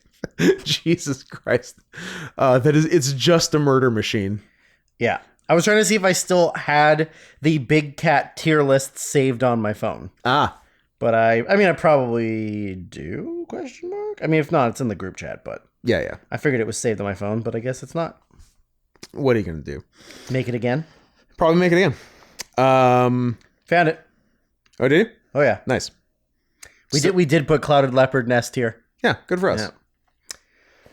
Tiger, snow leopard, clouded leopard are S tier. Yep. A tier is cougar, which I think represents puma. It's all the same. It's technically all the same species. Jaguar. Yep. Jaguars are good. Leopard. Yep. Serval. Oh yeah, I like a serval. B tier, we went with African golden cat. Oh yeah. African wild cat. Yeah. Black-footed cat. I like those little guys. Fishing cat. Yeah. Leopard cat. Mm-hmm. And ocelot. Yeah. So a lot of the small guys. Yeah. Yeah. And then but a lot of small guys look good. C tier was caracal. Yeah. Sorry, dry juice. Dry juice, you're great, but your ears are nonsense. And your face is flat. You got a flat face. What are you, Chinese? Defend yourself, dry juice. Are you Chinese? Lynx, because no tail. Yeah. Lynx could be a contender if it had a tail. If a few changes were made. Sand cat. And cheetah. Twink. And then this says D tier, but it should really be R tier. It really means R. Lion. There's more too, because there's like a palace cat. Yeah. There's other ones that weren't on the list when I made it. Maybe I'll see if I can find a full spectrum. Big ass. Yeah. I would also like to keep cougar and puma separate. Because they are the same species, but they look different. Like a puma would be for sure A, and a regular mountain lion cougar would probably be B. Maybe. Yeah. But rules are rules. Rules are rules. I both make them and enforce them for this. This is just for this. Just this one. Most of those you don't make, but you do a lot of enforcing. Yeah. Should the thumbnail for this be the picture of the bear I took? Sure. Yeah. I like that. Or everyone will know we're not lying about the bear. That's true. Because was there anything?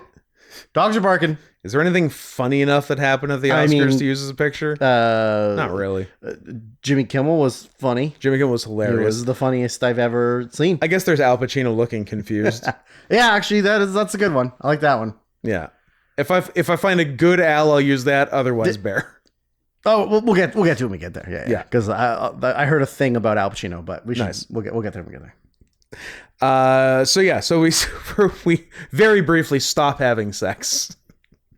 Yeah, so Rattel breaks out of the thing, and the civet is like shocked that she's the one that came out of it and didn't come, and is just like not phased by it at all. Yeah, and before she can attack, Tiger shows up. Yeah, because they're fighting Gecko. Gecko gets summoned to move to a different quadrant. Yeah. Does Tiger show up and fuck up Gecko though? Or does Gecko leave? Gecko leaves. I guess Gecko, because we end up with Tiger versus Rattel. Yes. Yeah. Yeah. I don't think Tiger shows up yet. I think Gecko leaves and is supposed to meet with Croc. And then says something like, if I was supposed to meet him, he would be right here, right now. Yeah. And then Tiger shows up, doesn't he? Yeah, my last note for the first episode is, suck it, Gecko, Tiger all day. Yeah, so she decides, like, well, I didn't think I was going to be able to fight him by myself, but I guess I have to. And then she just, like, jumps and it's like, bleh, dead. Yeah. And then I think the reason why Tiger gets summoned... or why he ends up where she is, because they put all the cats in one quadrant. Because they should keep them together. Yeah, but they said something about if you accidentally injure a combatant, like unintentionally, it automatically summons the rest of their team to that quadrant. Does it automatically, or did they just say that's? Or you can? I think that's just a strategy that. Was it? Okay. Yeah. Maybe I don't think it's an automatic thing, okay. but I think that's just what the people controlling them did. Okay. Maybe that's, yeah. Mm-hmm. Hey, look out. There's a bear over there. Yeah. So I think that's the end of the episode is Gecko's dead. Yeah. So now that entire team has been wiped out as far as we know. Yes. Right. Because it was Gecko, Cobra, Croc. Right. Croc got head punched in. Sorry, Croc. Gecko got sliced in half, and Cobra got sliced in half in the first 6 episodes. Yeah. And then so the only ones remaining are Civet, Cheetah, Tiger. Yep. And Beefy Boy, who we don't know who he is yet. Yeah. Beefy Gorilla. Whoever was the third on their team. Yeah. Not sure. Who was the third on... Oh, no. Because... Who else... What other animal do we see? There. Killing bites. Teams. Yep. Got it? No, don't look. I want to see if we can figure this out.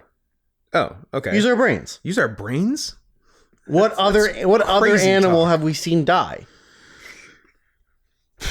Because it's Hippo, Rattel, Bunny. Yep. So it's none of them. Nope. Gorilla, the guy, the mystery man. Yeah. Something. A third. Scaly team, cat team. Yeah, but who else have we seen that's... Well, that's the question, isn't it? Okay, now just cycle through your brain of every animal you can think of. There's no avians. There's no avians. All the reptile, lizard, scalies are on one team. On one team. All the cats are on one team. There's no dog. You know what? Pretty cool.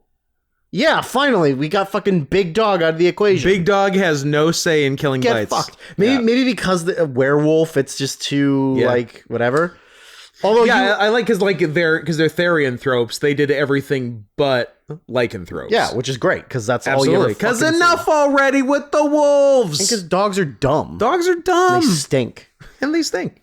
And they don't groom each other. That's why I think those students are cats. You know what? That's true. I'm hoping. There's no rodent. I'm hoping I hope your mom is the luckiest teacher in the world and has 4 cats in her 5th grade class. When they first get to the island. Yeah. I really don't know. Because Lion's not in it. Lion's not in it because he's hurt. Yeah, because a badger fucked him up. I don't think he's actually hurt. He's not that hurt. God damn it. I'm pissed. I don't know. Drew, get out. I'm pissed. Sorry. Yeah, I really can't think of who... Is there another female character that got killed that we're missing? Or another, like, big guy? Is it like a big team? Mystery guy, gorilla, and someone? God damn it. Because, yeah, it's Hippo, Crocodile, Tiger have the big fight. Yep. Then Tiger gets called away. Hippo gets fucked up. And Croc gets murdered. Yeah. So, what I guess, so the...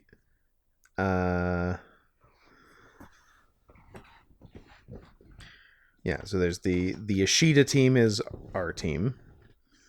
And then what team Well, is... it's not our team, it's the face team. Yatsubishi is the cat team. That's our team.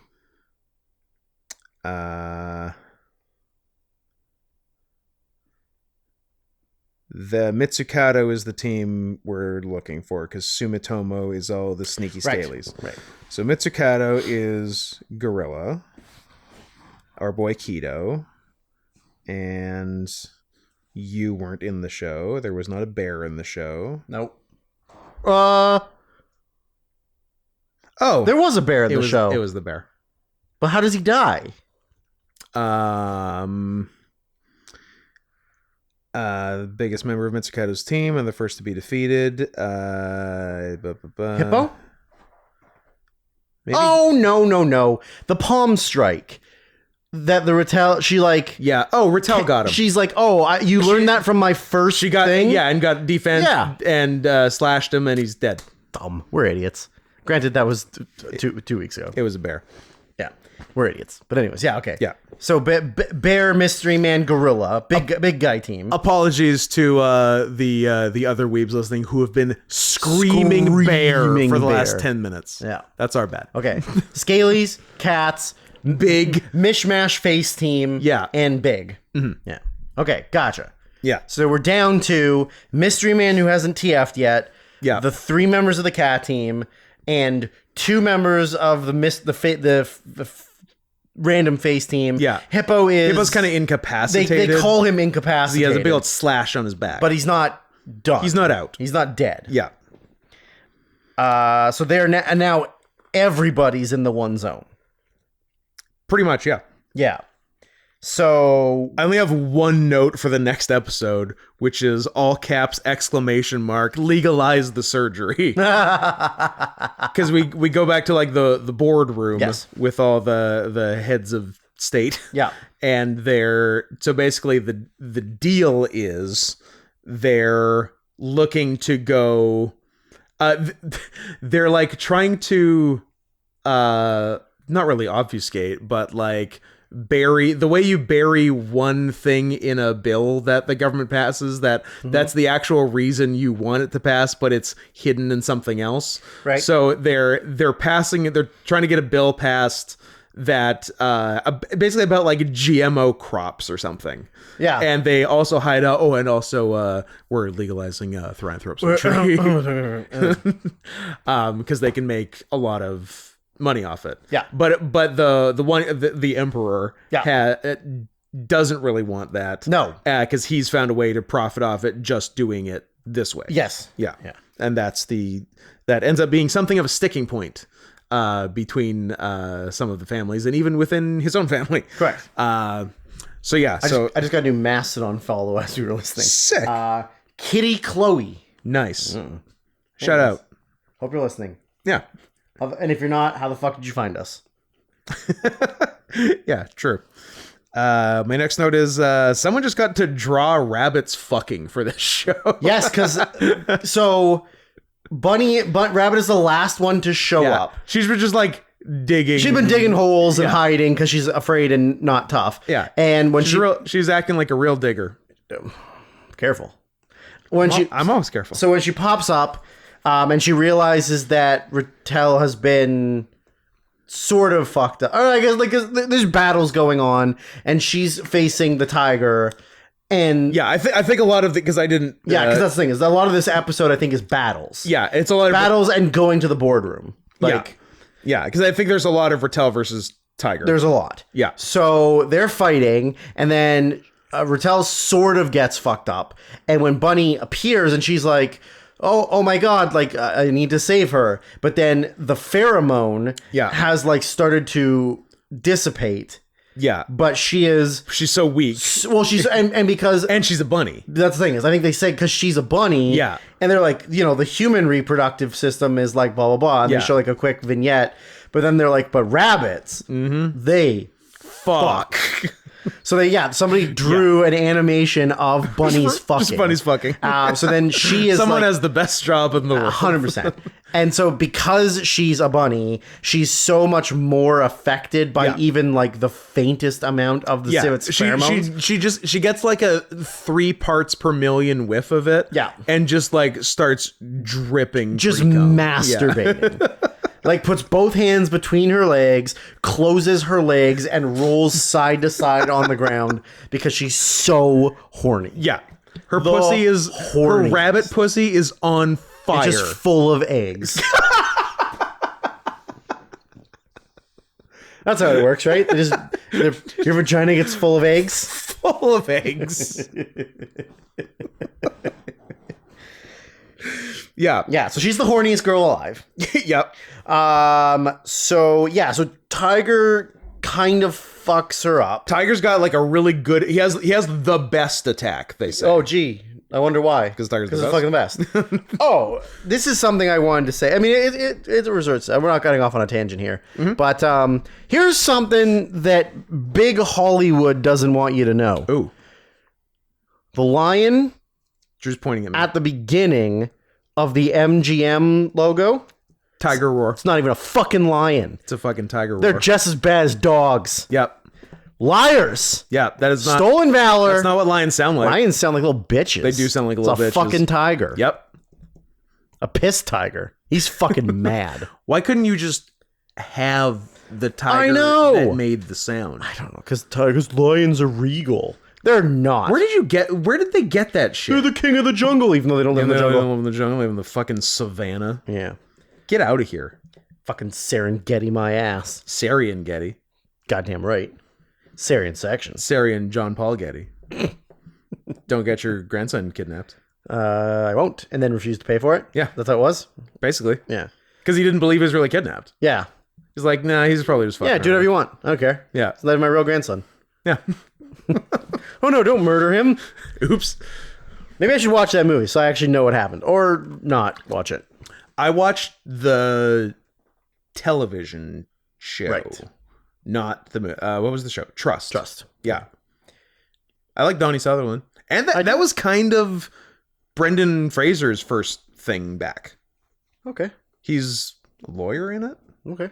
But not as fat a lawyer as he was Killers of the Flower Moon. In Killers of the Flower Moon. Where that's because he was going off whale weight. I would argue he is fatter in Killers of the Flower Moon than the whale. I don't know about that, but okay. He was really fat. But he's coming down off of it. Yep. Now he looks great. He looks great now. Yeah, I love him. He looked great on the Oscars. Yep, I'd fuck him. I'd let him fuck me. Fair. Where were we? Do we get to Rabbit's revenge on Civet? Yeah, that's I think pretty right soon in there. Yeah, it's sort of during like the Rattel tiger fight. Maybe Cheetah's in the mix too. She's kind of incapacitated still, I guess, because of the horniness. But Civet basically just like grabs Rabbit. She's like, "Oh yeah, we're also in this quadrant, and I can just fuck you up." Yeah. So Rabbit just like boots her down one of the holes she dug, and she is buries her. Never seen again. Yeah. That is the end of Civet. Done. No more sex. Nope. This is a sex-free show for the rest of the series. Except it is not. Okay. It is a forced consensual sex is done. Forced con is done. Forced non-con still on the table. Never take it off the table. It's always there. Never would. It's always in the back of your mind. So what do we got? Rabbits fucking. Tiger did a little extra Tiger TF, which I like. He got some fur on the face because before he just had like bigger paws. He had non-fur stripes on the face. Yeah, but he got like the fur sideburns like coming into the cheek. Looked a lot more like you. Did look a lot more like me. Yeah. He looked even cuter. Got bigger paws. Like his hands got bigger. Strong paws. Yeah, but then you drop your kid. Yeah, so he looked even cooler. And no, but before she kills the civet, she hears the noise of Mystery Man coming to the battle and tries to get away. Yes. And then that's when we have the moonsault kick, right? No, moonsault kick's at the end. Yeah, that's right. Yeah. That's right. Because that's what, spoiler, that's what wins. Yeah. But in the whole, no more consensual sex. That's it. Forced consensual sex. Yeah. And then I think sort of the end of this episode 9, big guy has... No, I've answered my own question because I saw a future note. Big guy sort of makes his presence known in this quadrant, and we see sort of a hard, scaly tail. And I'm like, is Keto a fucking pangolin? Yes. Guess what? Episode 10. He's oh shit, pangolin. The thing that started COVID. Yep. JK, it was made in a lab. JK was a lab in Wuhan. Which was like publicly reported and nobody cared. We were... You know what? We were so done. I was going to say, I can't even... under different circumstances, I might be mad at the public. Yeah. But I honestly can't be. We just... Enough. Just enough already. Fine, it was a lab. Who fucking cares? Is it over? Mostly? Good. Too much to talk about. Did you hear about the guy who invented the ArriveCan app and what happened to him? No. This sounds like a fun tangent. He got paid... I think him and his partner, was two guys running the operation, got paid $15 million by the Canadian government to design the app. Motherfucker. But due to all of the issues and, the government not knowing what they were doing, it ended up costing them like almost $30 million to the guys who made it? To constantly fix and like blah, blah, blah. Oh, so they lost millions of dollars on the app and now they're trying to get the government to pay them the money they were owed. I mean, I would probably do the same. Yeah, but also fuck them for ArriveCan. Also fuck them for ArriveCan. Fuck them. Do I still have it on my phone? Owe me more money. I'm thinking I don't. I do. I deleted ArriveCan off my phone. That was one of my best days of the last 5 years, was deleting ArriveCan. Nice. Because fuck that. It's the app we needed to get back into the country, for those wondering what the hell ArriveCan is. When COVID was a thing. You know, that thing that was created in a Wuhan lab. Yep. As reported by the United States Department of Energy. Not just us, but also us. And we said it first. So we win. So we should be the new Department of Energy. Done. Right? I'll take that job. Under President Donald Trump. Department of Energy drinks. Fuck yeah. We know what we're doing. Oh, we don't, because we have 4 opened ones that aren't getting finished currently. No, we're actually kind of doing a bad job with them. So Penguin's is a tough customer. And huge. And gigantic. Like so much bigger than everybody else. Yeah. Because the guy is. Because the guy is big. Yeah. Yeah, I guess you don't necessarily, other than gorilla arms. Other than gorilla, you kind of. And cobra. Yeah, well, the reptiles are, maybe just all the non-mammals are kind of weird, because, like, the non-mammals seem to, specifically the reptiles, seem to be able to super TF, whereas the mammals can't so much. Because Cobra was, like, regular for a while, but then he super TF'd and was just a giant cobra. Yeah, that's true. With arms. With arms. Which I hated. Yeah, and same with Gecko. She could go, like... a little bigger. She could go, like... Anthro Gecko woman, or then like very full gecko, which she didn't like to because it wasn't pretty. Yes, which is fair. Be a better animal. If you're gonna TF, you gotta be hot. Yeah, I 100% agree. If you're gonna TF, you better be hot. Words to live by. Yeah. So Pangolin's got a lot going for him, both offense and defense. He can go full Pangolin ball. Yep. Like impenetrable. Yep. And so he's fighting Tiger. Yes. And they're fighting. Tiger's getting a little offense, but not that much. Yeah. Then maybe kind of takes advantage a little bit. He beats him up a bit. Gets some shots in, and then Pangolin's like, all right, defense time. Rolls up into full ball, nothing but armor and scales, then opens up a little hole. Yeah. And Tiger goes, ha, showed your face, you coward. And he grabs, puts his arm in there, and then Pangolin does like a crocodile death roll on him and rips his fucking arm off. And just like razor blades off his entire arm. Yeah. Yeah. Yeah, so that was pretty serious. Yes. Then you think Tiger's out of it. Yeah. And Pangolin turns it to Rattel and says like this is who I've come to fight. Yeah. But before he can get to her, Hippo shows up again and bum rushes. He makes a save, Pangolin, and they have this like the immovable object meets the unstoppable force or whatever. Yeah, you were close. Yeah. So they collide. Yeah. And there's like a brief moment where they're like, Hippo says something about like you might be more deadly, but you're no match for my strength or something. Yeah. And then just like then he puts his tail through his heart and kills him. Dead. Just like right away. Yeah. Fucking brutal. like it was nothing. Yeah. Or for the guy who like didn't even want to be there or fight. No. And has to do this big heroic moment and then just gets killed right away. Yeah. Just fucking wrecked. Yeah, insane. Then I think it's time for like Rattel backstory. Then it's Rattel backstory. Yeah. So the memory she had of the person I want to come with. Yeah. Gross. So it turns out that she and the guy is Shido, who's like the executive of Killing Bites. Yes. And business bitch, who's the game controller for one of the families, and the granddaughter of the Emperor Hirohito, does not like what he's been doing with it. She thinks he's been like sullying the good name of Killing Bites. Right. Even though she employs criminals. Yes. Well, you can't have your standards set so high for everything. I guess so. You got to win the game. That's the point. Yeah. But she doesn't like him like trying out his stuff. No. In Killing Bites. And Rattel is She's a traditionalist. She is a traditionalist, yeah. So yeah, I get the information comes out, I guess, that Rattel she was not made, she was born like that. And we don't really she is the perfect mixture of the creature of human and beast. Yeah. Yeah.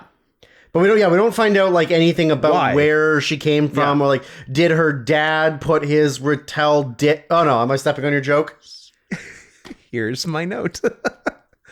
It's not that much of a mystery where she came from. Her dad fucked a badger. What's the fucking... Or vice versa. Or vice versa. Was she a white lady? Oh, could have been a white lady fucking a badger. Yeah. White ladies do love to fuck animals. They do like zoo stuff. They do.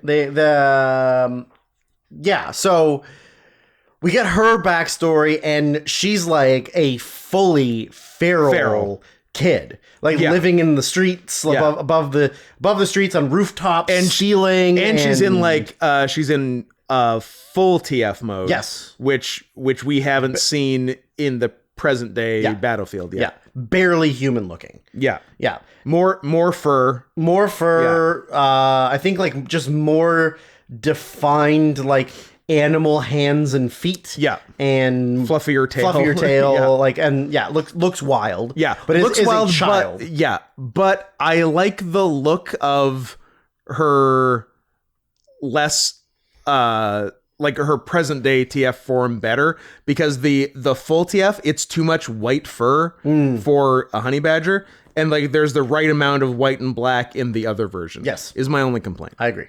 Otherwise, look, I'm not saying I wouldn't fuck her. Still fuck her. I'd still fuck the crap out of her. Yeah, come on. So she's just stealing scraps of food on the streets of Tokyo or whatever. And so they I guess Shido just like is intrigued with her, right? Yes. And like tries to, and like follows her after she like, you know, grabs a pork bun and runs away to a rooftop. Scares people and runs to a rooftop. Yeah. Yeah. And he finds like what seems to be like one of her kind of like a home base rooftop. So he like, you know, brings her treats and like brings different things to see what she likes the best, and she usually takes it and then attacks him. Fucks up his face, scratches the shit out of him. Yeah, almost loses an eye. Yeah. But yeah, he keeps establishing a rapport because he thinks there's she's got potential and there's a lot to her. And she eventually starts to talk. Yeah. And he's like, I fucking knew it. Yeah. I fucking knew you had language. Yeah. You are a human. Yeah. And then kind of his like number, and he wants to like bring her in and work with her. Yeah. Basically. And his number 2 guy is less enthused about it. Yeah.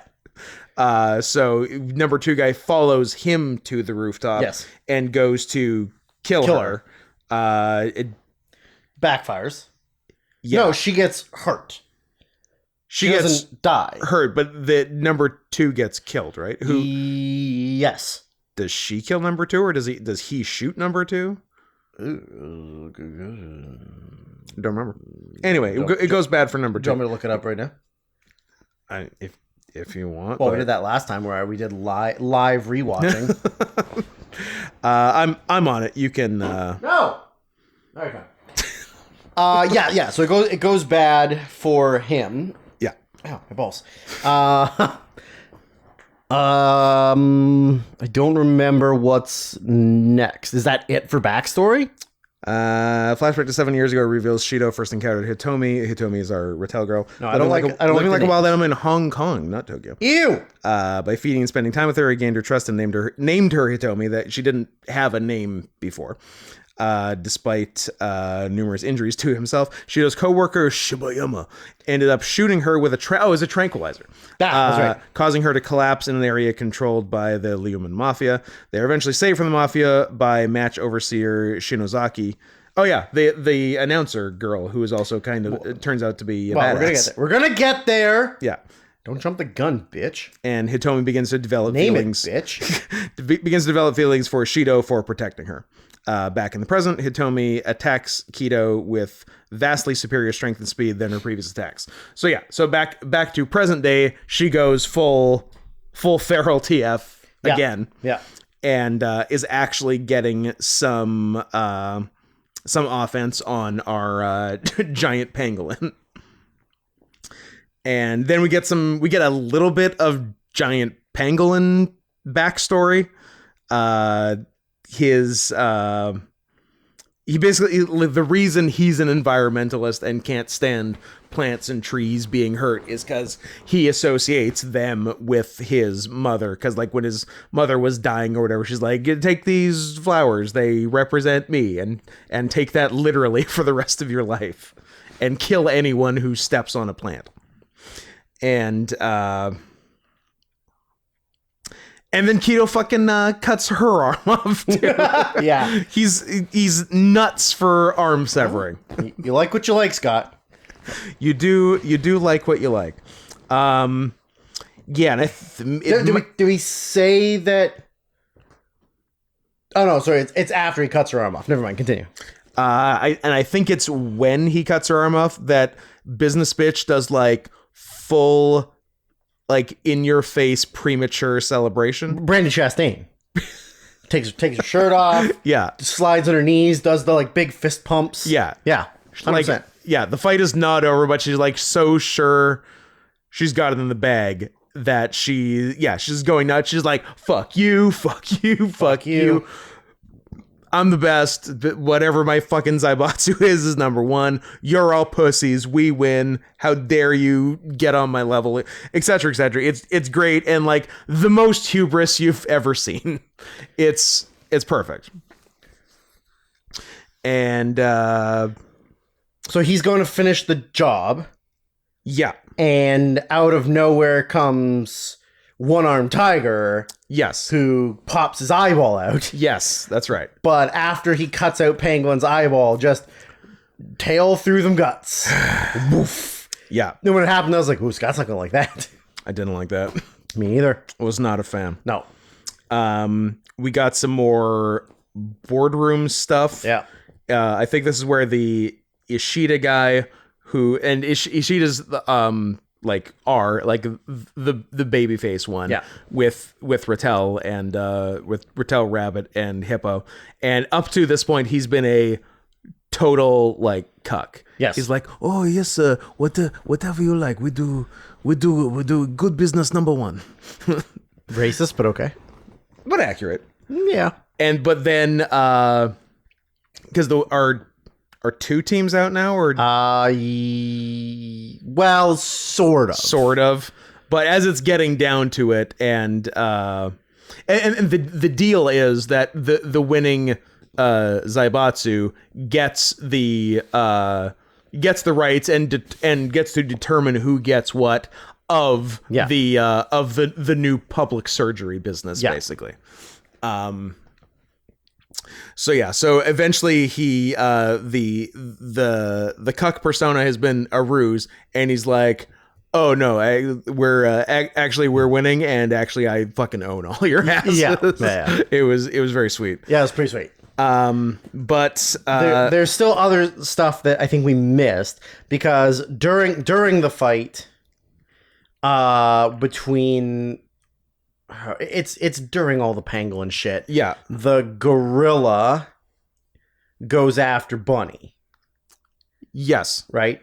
Yep. And so she decides to run away, because that's what she does. Yep. Because she's a dumb bunny. Yes, we did forget this. And then the gorilla is like chasing her, but he's like, I don't understand why I can't catch her. And then he goes, oh, wait, I'm a big fucking strong gorilla. Like, I'm just going to fuck her up. Yeah. Oh, no. He gets summoned to go back to, this was before all that. He gets summoned to go to the zone where they are, the busy zone, and he goes, oh, that must mean that they want me to wrap this up quickly. So he starts just like ripping chunks of trees off and throwing them at her, and then also using them to plug her holes. Not that way. Nice. Both ways. It's both ways. Okay. There's some hole plugging. And so he's like destroying the forest and stuff, and somebody doesn't like that. Sit well with Pangolin, who proceeds to slice him in half, murder his own teammate. With his tail, just cut him in the middle.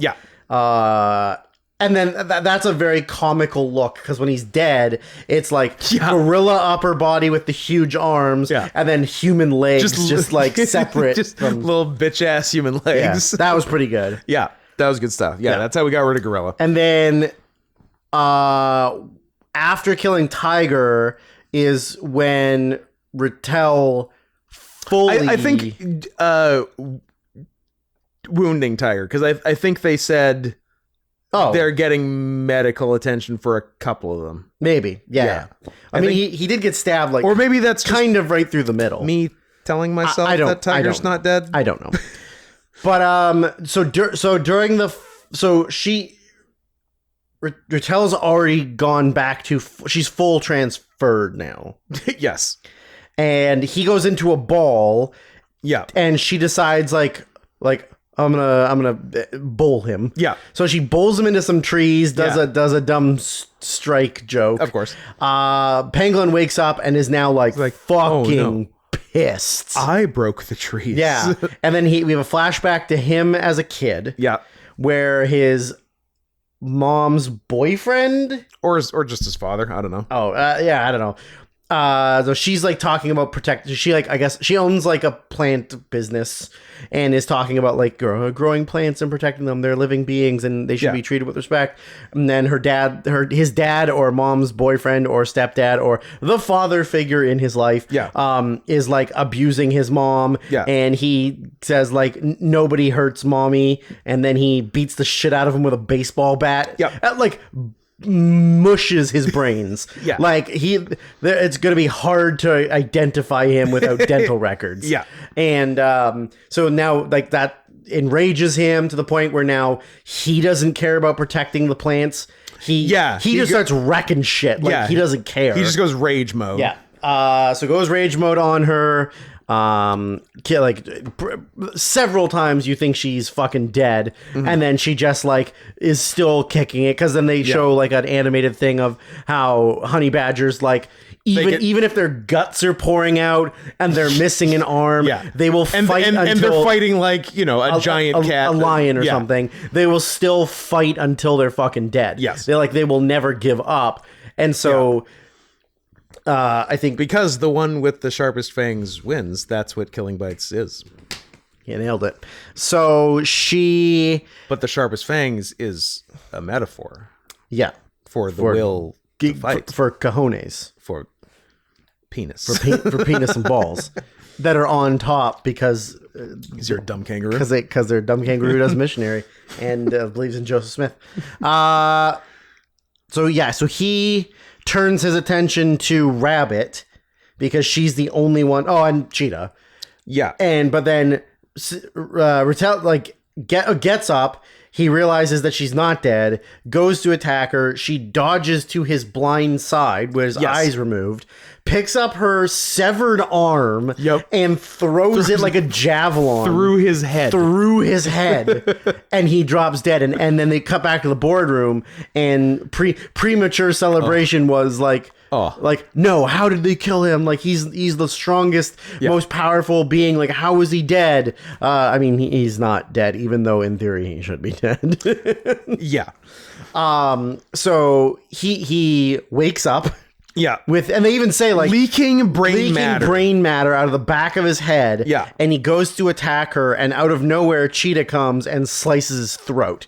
And he just starts like spraying blood everywhere. And she says something about like when you leave your vulnerability open to the cheetah, they strike with speed or whatever. So now he's fucking dead. Yeah. And now Cheetah and Rattel have like a stare down. Yeah. And she's like, now it's down to us or whatever. And Cheetah like starts doing like her very fast like attacks, which Rattel can't like really, like, you know, like you're literally missing an arm and just had a battle with like the biggest, strongest. She's not doing great, motherfucker. So he gets on top of her. Cheetah ends up on top of her and is like, oh, this is like, or no, that's the sex scene. I don't remember. Does she just sort of like kicks her ass enough that she's like unconscious? Yeah, it's what was the deal? Slashes Keto's throat. He awakens, tries to flee. What happens to it? I think Rattel's just kind of fucked up from. I think she's fucked up from Keto to the point that she's technically out of the fight. Right. Yes. And then Bunny's trying to dig a hole. So technically it's just Bunny and Cheetah left. Yes. Bunny's trying to dig a hole to drag her. Oh, no, that's... We skipped that too. But anyways. Oh, yeah. So Cheetah realizes it's just her and Bunny. Yeah. Bunny's obviously her only defense is to run. Yeah. But Cheetah can she's running from a cheetah. A cheetah. Which is a foolish endeavor. Yeah. So she chases her and then ends up tripping. She trips. But while tripping, does like a full moonsault kick to Cheetah, bops her right in the nose, knocks her out cold, knocks her ass out, and lands on her feet and wins and is the champion of killing bites. Yeah, the bunny, without doing a fucking thing. Yeah. And then shortly after that, all the lights and monitors shut down, and a bunch of goddamn chameleons show up. Because we haven't enough fucking scalies. Because Business Bitch and Grandpa, they're the ones who are doing it, right? Yeah. Yeah. They've been ordered to kill all these survivors and nullify the results of the thing. Yeah, so they kill all of the camera crew. Yeah, they kill the camera crew, and then the feed goes out. Yeah. And they're trying to kill everyone. Yeah. And the Sumitomo are the ones in charge of them. Yeah. And so they can maintain because they're kind of the number one Zaibatsu and want to stay as such, so that this was their backup plan on the off chance they lost, which they did. So the high energy female princess announcer who's been giving us the play-by-play so far hops off the boat onto the island and murderizes all the chameleons. Yeah, so that was, they look number one, they are invisible. Yes. They have the tongues. Yeah. They look like fucking... That was the other fun animal fact thing. Like the speed... Like the... Yeah, 0.01 seconds to get to their top 0 to 90 in 0.01 seconds. Yeah. That was pretty cool. Yeah. They look like slee stacks from Land of the Lost. Land of the Lost? Yeah. So we thwart the... attempt. The chameleon attempt, and then there's basically a coup against Emperor Hirohito, Emperor Grandpa, Emperor Grandpa, by Ishida, who won, and one of the other groups, and then also people within Grandpa's own faction, including Leo the lion, who puts his arm through his body, and fucking kills him, guts him. Yeah, just full on. And doesn't business bitch turn reptile, or was that a different girl? That's not business bitch. That's a different girl. Yeah. She turns reptile and then is going to kill him, but then the Leo kills him, and then tells her something like, "This isn't your fight, bitch. You better not." Yeah, or something. Yeah. No, I don't think business bitch is furry. Oh yeah, she's not because she probably would have done more to defend herself. Maybe. So she's having a temper tantrum out of the room. Yes. She storms into the room to realize that Emperor Grandpa's dead. Yeah. And they're like, "Oh, he had a heart attack." Yeah, and then she was like, "No, he didn't. Like, Leo, get them." And goes, Leo's like, "I'm done listening to I've got other bitch. stuff going on. And in fact, I'm pretty horny." And you have what I'm looking for. Yeah, so Leo's like, "I don't love how you guys have been betting on us killing each other, and we're not gonna take it." Starts playing, and so he's like, "Yeah, so I don't know why I've been going along with this power structure for a while, but now we're gonna do it differently." So how do maybe I'll just read the plot summary. Do it. They kill Yuzan, the Mitsukata president, to give civilians access to the hybrid creation surgery. As they should. With her grandfather dead, Yoko is left powerless. Yoko is business bitch. Mm-hmm. Leo takes revenge against her for abusing hybrids by raping her and claiming her as his slave.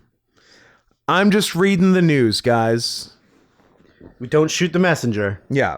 So, I'm just passing on the sexy news. So that's what happens. And it's pretty cool. They don't show the rape. They don't. It's just implied. But he does. Let's be clear. I mean, he straight up says he's going to. He says he is, and that's the end of it, and he does. Yeah. So, yeah, pretty cool. Mm-hmm. Pretty cool. So then we cut to like a few weeks later. Things have gone as back to normal as they're going to go for our just regular human guy who got roped into this and was the game controller for the Ishidas. Yep. And then, but he kind of misses. Yeah, he's sad. Yeah. Finally gets a message from her asking him to come to the place. The place. Which is where they first met. Well, he figures out is where they first met. Yeah. Which is that first pit of garbage. Yeah. Where she bit off Leo's hand. Yeah. And they have sort of like an emotional conversation. Like, I'm sorry that I made the decision to let you stay there and fight. And her arm is reattached. She got her arm in a sling, which she says, like, I can't move it, but it works. Yeah. Yeah. It's getting better. It's only been a couple of weeks. Yeah. Takes a minute for fully detached arms. I know when my arm gets bitten off that it takes a couple weeks to reattach. Yeah, exactly. So they have like a pretty intense conversation, and then when it seems like maybe they'll kiss or something, she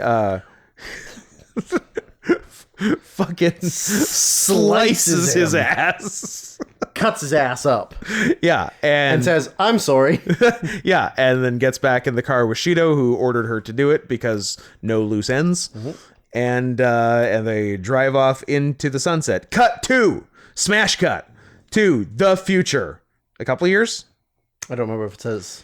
Does this say anything? The near future. The near future, yeah. I was going to say, I don't think it says a specific. And the near future. And my I had some funny notes for the last episode. It is raining shit on Business Bitch. I wrote that before Leo raped her.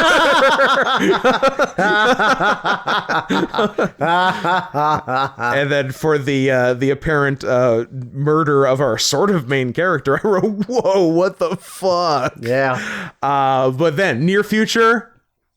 Perfect. Everything's awesome. Perfect future. All caps. Everyone's a fur. Everyone's TF'd. Yeah. There's an island for them to live on. Everyone who wants to be. It's beautiful. It's right on the water. Yeah, it's fucking rad. Yeah, it's nice. There's a stadium there where Killing Bites takes place. But like nice killing. Nice like killing. Non-lethal. Like just sport. Killing Bites sports. Yeah. Yeah. It's like soccer. Yeah. Then we see a couple of new characters, I guess. Yeah. Who, like, one shows up to, like, register for Killing Bites. Because Rattel is, like, the champion of this Killing Bites, right? Bunny is. Oh, sorry, Bunny. Yeah, my bad. Yeah, Bunny. Bunny is, and she's like the promotional video thing. She's the face of it. She's the face of it. And then like there's a couple of like a kid shows up and like registers to be in the Killing Bites. Yeah. Then you see some like gothy looking bitch walk in that they stay on for a second. Yeah. Then there's like a mystery man in a cloak who says the line of the one with the sharpest fangs. Yeah. That's our guy. Yeah. Who, in fact, wasn't all the way murdered by Rattel, probably intentionally, because she didn't want to do it. Nope. She was just ordered to do it. She even said, I don't, like, he told me to do it, I don't know why I did it. Yeah. Or something like that. But he is still, I think he is pissed at her, because the implication is that he's got some new animal bitches. Well, and it's all about the implication. to get revenge on her. Yes. And whoever else. And that's how it ends. So it definitely, like, very much leaves it open for more stuff. It's been 6 years. Well, we might have gotten more had there not been a global pandemic.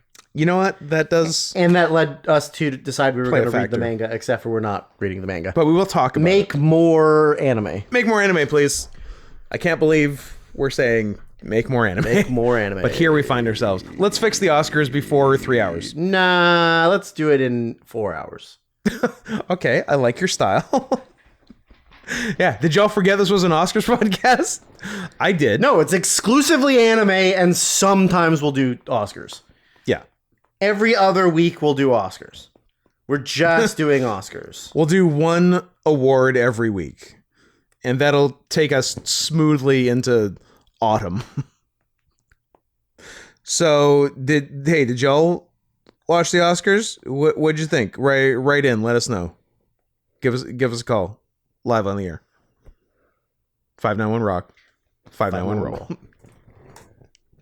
Roll. So what do? We do the big, what is it? The big 7? Big 12. Picture, director, actor, actress, supporting actress, visual effects. Visual effects, achievement in sound. Live action short. And of course, live action short, the number 1. No, we do the big 5, big 7. Yeah. The four acting, picture, director, screenplay. And we do screenplay as one. Screenplay is one, which I didn't actually write my answers down, but it's fine. It's all in my brain, I guess. Is it? I know who I'm giving it to. Do you know your other 4 nominees? Shut up, Scott! Yeah, I do. Because we're doing screenplay first. I know we're doing screenplay first. Okay. Scott, can I say one thing really nice to you? Only if it's really nice. Okay. Because as we have documented... You're delicate? I can dish it out, but I absolutely cannot take it. Okay. Here's the one really, really nice thing I'm going to say about you. Mm-hmm. Shut the fuck up. Okay. I'm going to do this. All right. So the two winners were Anatomy of a Fall for original screenplay and American Fiction for best adapted screenplay, adapted from the novel Black Book by some guy named Cord or something. Cord Jefferson. Yeah, who I think is also the director. Oh, then he's the director or writer or both. He's both.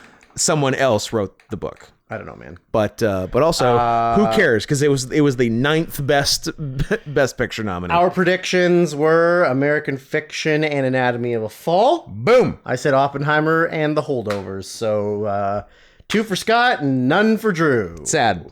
How would you have liked it to go? I kept Anatomy of a Fall. I also kept Anatomy of a Fall. Did you keep The Holdovers? Did you keep Maestro? Did you keep May December? No. Did you keep Past Lives? Yes. Well, maybe 2. Okay. Did you keep American Fiction? No. I also didn't keep American Fiction. Did you keep Barbie? I did. Okay. I didn't, but I that's fine. It was fun writing. It is. Yeah. Did you keep Sloppenheimer? No. I didn't either. Did you keep Poor Things? Yes. Me too. Did you keep Zone of Interest? Yes. I didn't. It's okay. Because there wasn't a lot of script to it. And there was some. But not enough to be nominated. Fair enough. If we're only doing 5... Yep. To me, I don't think it's in the 5. The 2 I was on the fence on were Barbie and Zone of Interest. Okay. I'm like, top 3, spoilers, top 3, Anatomy of a Fall, Poor Things, Past Lives. Okay. I think those are the 3 best screenplays. I would do the same thing in that same order. So what are your 2 that aren't Barbie and Zone of Interest? Wouldn't you like to know? Drew, I would love to know. Oh, well, that's good. I think... real time.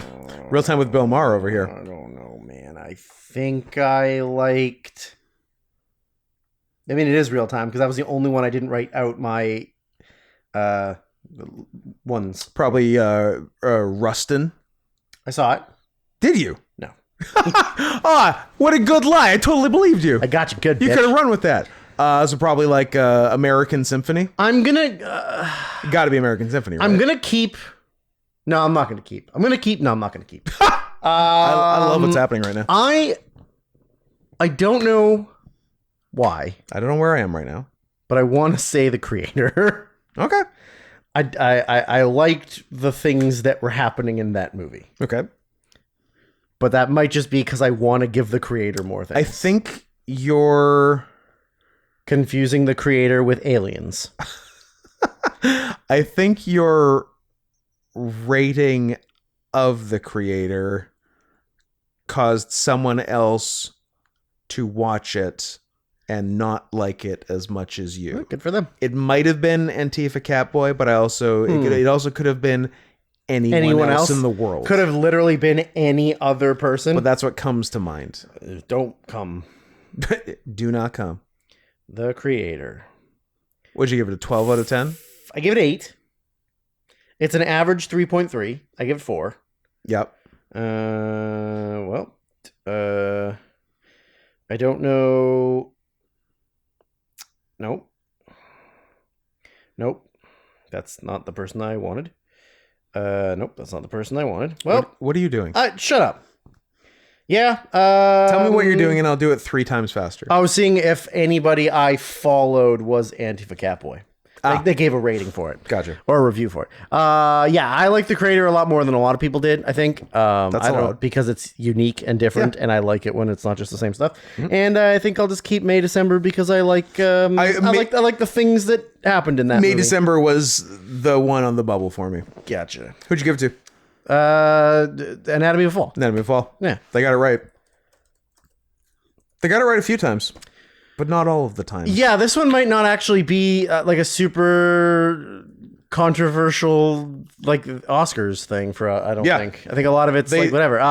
Like I did on my and I didn't change my predictions for the stream. Yeah. This past Sunday. Yep. So good for me. There were just I got a couple more wrong than I thought I would, but I literally have them all typed out right here. I highlighted the ones that we got right, and I put a line through the ones that were wrong. I think every single one I got wrong, I was happy to be wrong. Gotcha. Because it's the one I would have wanted to win. There was one. I'm going to tell you, it was best documentary short film. Yes. You said the ABCs of book banning. I said The Last Repair Shop. It was The Last Repair Shop. When it was The Last Repair Shop, I stood up out of my chair and went, "Fuck you, Scott." Even though I couldn't care less about documentary short. But it was just really funny that I guessed, like it was the only one I knew anything about. Yeah. So I guessed it and then I got it right. And I was just like, "Fuck you, Scott." Were you sad that The After didn't win? Yeah, real sad. The baitiest bait that ever baited. Yeah, it sucked. Yeah, anyways. Best supporting actress, because women are second class. Weak crop. Yeah. I thought the actual nominees were a weak crop, and I think my nominees are a different but also weak crop. I agree. So the winner, there's like 2 good women a year. We always struggle to fill out the and we have to thing. nominate 10 somehow. I think there should be I think there should be 1 nominee for best actress and 1 nominee for best supporting actress. Okay. And then they win. Deal. Is that not easier? Yeah, so much easier. Then Melissa McCarthy doesn't get nominated. Sad. No, I'm saying it's a good thing. So yeah, the winner was Divine Joy Randolph. Did my biggest prediction come true? I don't remember. No, a joke about it being Monique. Adam getting mad at me for... Yeah. Came true.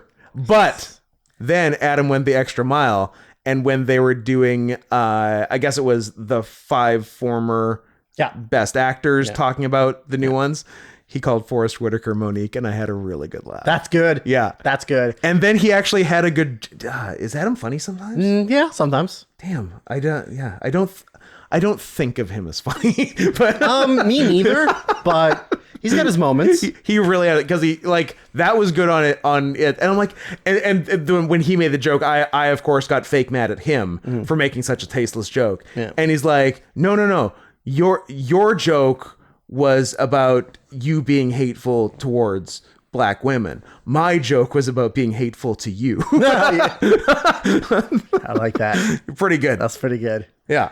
Credit where it's due. So the winner for Best Supporting Actress was Divine Joy Randolph. Dave Vine, which I cannot tell you how angry I am. Yeah, that's how it's pronounced. Dave Vine is fine. Whatever. I don't give a shit. It sounds like a guy named Dave Vine. Dave Vine. Yeah, the guy who invented Vine. Dave Vine. Oh, that's right. Wonder how he's doing. For the holdovers, 1, I kept her. I kept her because I had to. She was my 5th choice. Emily Blunt. Spoiler, she doesn't win. Emily Blunt for Oppenheimer didn't keep. I did because I ran out. Because you had to, yeah. But I may, depending on yours, your one I steal. may enact my 1 steal. Danielle Brooks for The Color Purple, which obviously I didn't keep because I don't watch absolutely musicals. America Ferrera for Barbie didn't keep because she was only in there because she had of 1 her, scene and because of her fucking speech last year.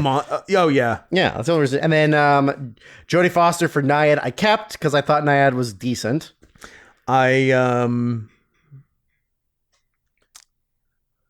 I guess I should have watched it.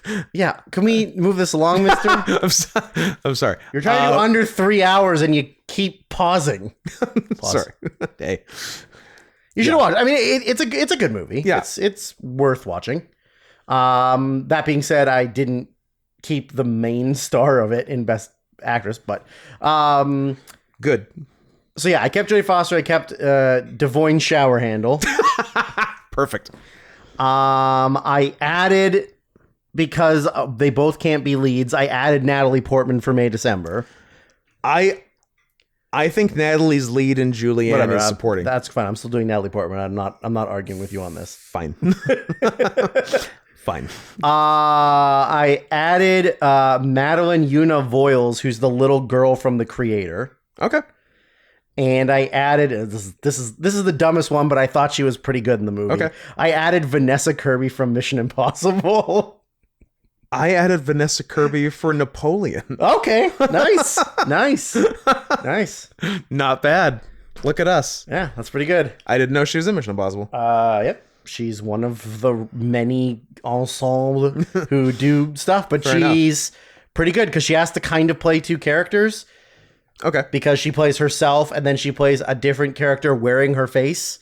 Nice. Being her. So, I don't know. I thought she was pretty good in it. Love a face job. Also, that movie's really good and people should stop shitting on big movies like that because it's actually a really fucking good movie. Fair enough. What do you got? So, Devoyne shower handle. Vanessa Kirby. Vanessa Kirby. Emily Blunt. Julianne Moore, because I think she's supporting Natalie's lead. And Kate McKinnon, because I think she was better than America Ferrera. And if America Ferrera got nominated, then Absolutely. Kate McKinnon should get Also, nominated. Even the little girl was better. The little girl was more important to the story. Actually, yeah, she was. Yeah, Ariana Greenblatt. What a terrible name. Yeah, it's a tough one. And I'm in real time going to replace Emily Blunt with Jodie Foster. Even though you didn't see the movie. That's correct. That's fair. Emily Blunt was there because I ran out. Yeah. I mean, you know who I should have said was Florence Pugh's tits. Yes. Because that was the highlight of Oppenheimer for this guy. Yes, it was. This old creep. This old creep. Bob Vila in This Old Creep. I'm going Natalie Portman for May December because when I saw the movie, I literally was like, give her the fucking Oscar now. I'm going. And you're giving Julianne Moore? Julianne Moore for May December because I think Natalie was lead. Nice. Love it. Nice. Best supporting actor.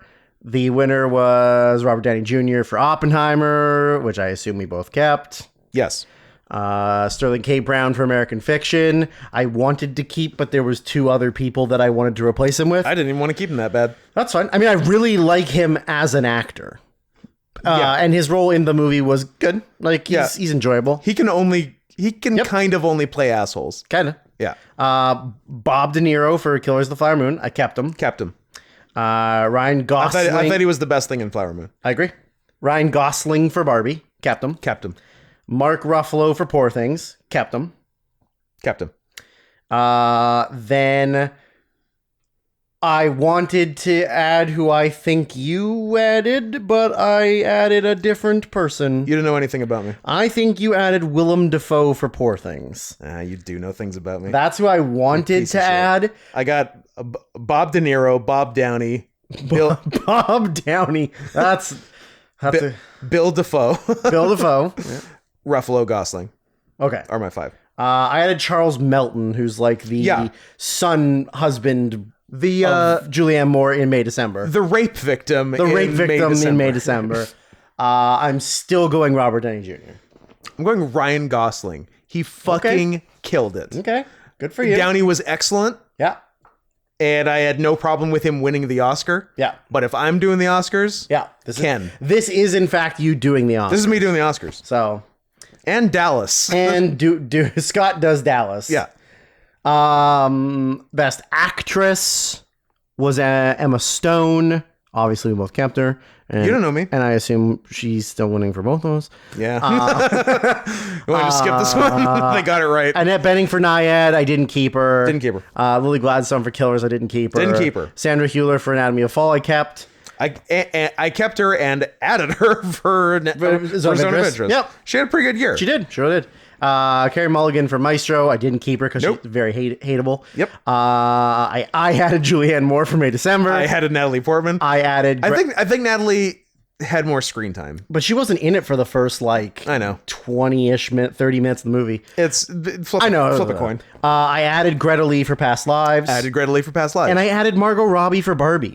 Okay. It's kind of stupid she didn't get nominated, but I get why, because you can take as many old men out of the Academy as you want. There's still enough old men that are going to not nominate her. But she was actually really good in the movie.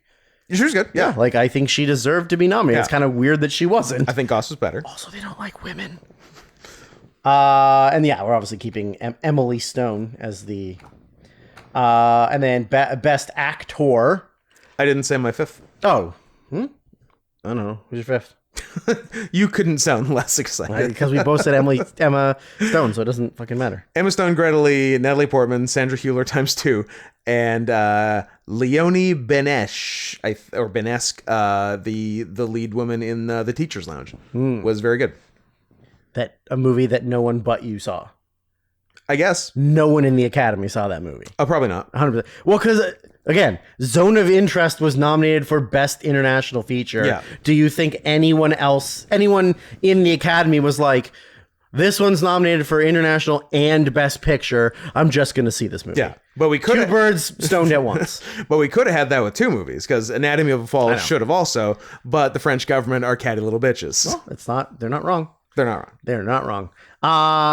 Best Actor. Yep.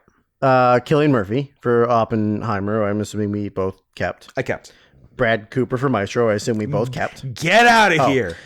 Coleman Domingo for Rustin. I assume we both kept. No, we didn't. Nobody saw Rustin. How did he get that nomination? Gay Blackman saw it. I guess Gay Blackman. Paul Giamatti for The Holdovers. Yep. Kept.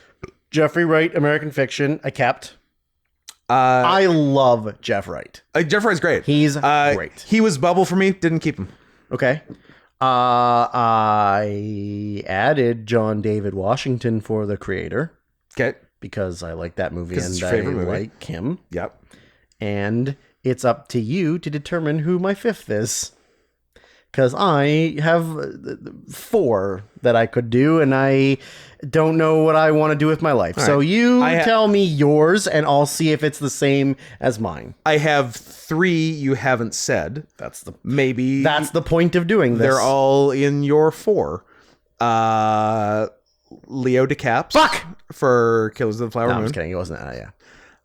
Joaquin Phoenix for Napoleon. Didn't see it, but he would be in consideration. And Christian Friedel for Zone of Interest. Yeah, that was one of the ones that I was considering. Yeah.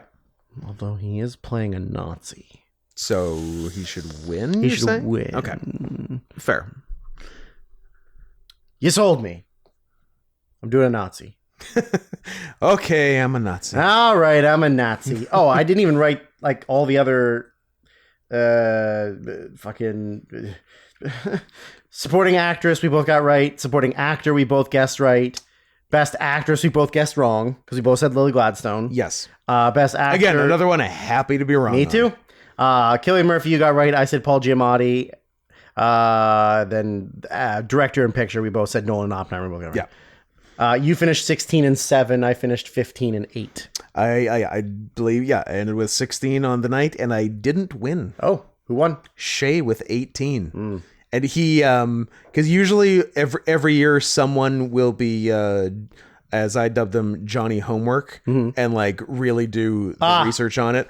Gael did it one year. He did maybe 2 years ago he did it, maybe 3, I don't know. Time kind of means nothing anymore. Yep.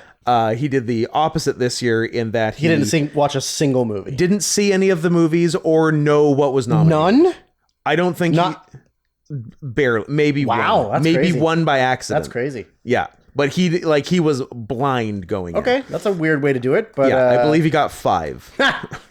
And I believe those 5 were in like the first 7 or 8 awards. Like he got to 5 all and the kind of unimportant ones. He got to 5 and stayed there. That's all right. And yeah, and Shay was Johnny Homework and got 18. Nerd. And Nerd made me look like a fool. I believe the first time in 7 years I've not won. So I have to kill Shay. Fair. Yeah. Who won for you? Cillian Murphy still? No. Paul Giamatti. I think so. But I could be convinced otherwise. I mean, that's who I predicted to win, and that's who I thought would win, so I'm going to go Paul Giamatti. So we have formed a quorum on Paul Giamatti. Yeah. So be it. Yeah. Yeah, he did a nice job. Fisheye. Fisheye. He's a goddamn sockeye salmon. No, walleyes. What are they? They're fish, right? Walleyes? They're like a type of cod? No. Halibut? Yeah, maybe actually. Walleye fish. It's in the pike perch or pickerel family. Oh, okay. There you go. Yeah, fucking old walleye Giamatti. Yep. Best director, Christopher Nolan won for Oppenheimer. Kept him. Kept him. Justine Triet for Anatomy of a Fall. Kept her. Even though she's a woman. I know. I felt bad. Yeah. I felt bad keeping a woman, but I did. Martin Scorsese for Killers of the Flower Moon. Didn't keep him. Yorgos Lanthimos, Poor Things. Kept him. Jonathan Glazer, Zone of Interest. Kept him. And I'm torn between two. I don't want to keep giving the creator Academy Awards, but I think Gareth Edwards did a pretty good job of visual effects and acting. He had a lot of good acting. And then Celine Song for Past Lives. I also wanted to keep or add Christopher McQuarrie for Mission Impossible because directing those movies doesn't seem easy. That's true. I was between two, maybe three. Oh, two Asian ladies? Two Asian people. Oh, okay. Whew, scared me for a second. Scott, what are you talking about? May December Past Lives? Or is May December a white lady? May December's a white man named Todd Haynes. That could be a woman, you don't know. That's true. Everything's topsy-turvy these days. It was between Celine Song and Hayao Miyazaki. For Dat Boy and Dat Heron. And I went Miyazaki because even though it's a middle of the road Miyazaki movie, it's better than Miyazaki being most nominated. other people's movies, and probably won't get a ton more times to nominate him and not have him win. So I like that neither of us put Greta Gerwig in there. No. I'm gonna go with Celine Song, I think, for Past Lives because it doesn't matter because Chris Nolan is still winning. The fifth person in a category where you already have the winner doesn't really matter so much. You still going Chris Nolan still? Nope. Oh, Jonathan Glazer because of how cool the filming was. I would have liked to see more of what was going on in the back. Justine Triet because Anatomy of a Fall because that's what thing. Yorgos Lanthimos because it's Poor Things. Yes. Okay. Cool. No, I don't know. Best Picture. Winner was Oppenheimer. I kept it. American Fiction. I didn't keep. I think it's fine, but I don't think it's a Academy movie. I think it was number 9 of 10 on the list. So no. Anatomy of a Fall. I kept, obviously. Barbie. I didn't keep.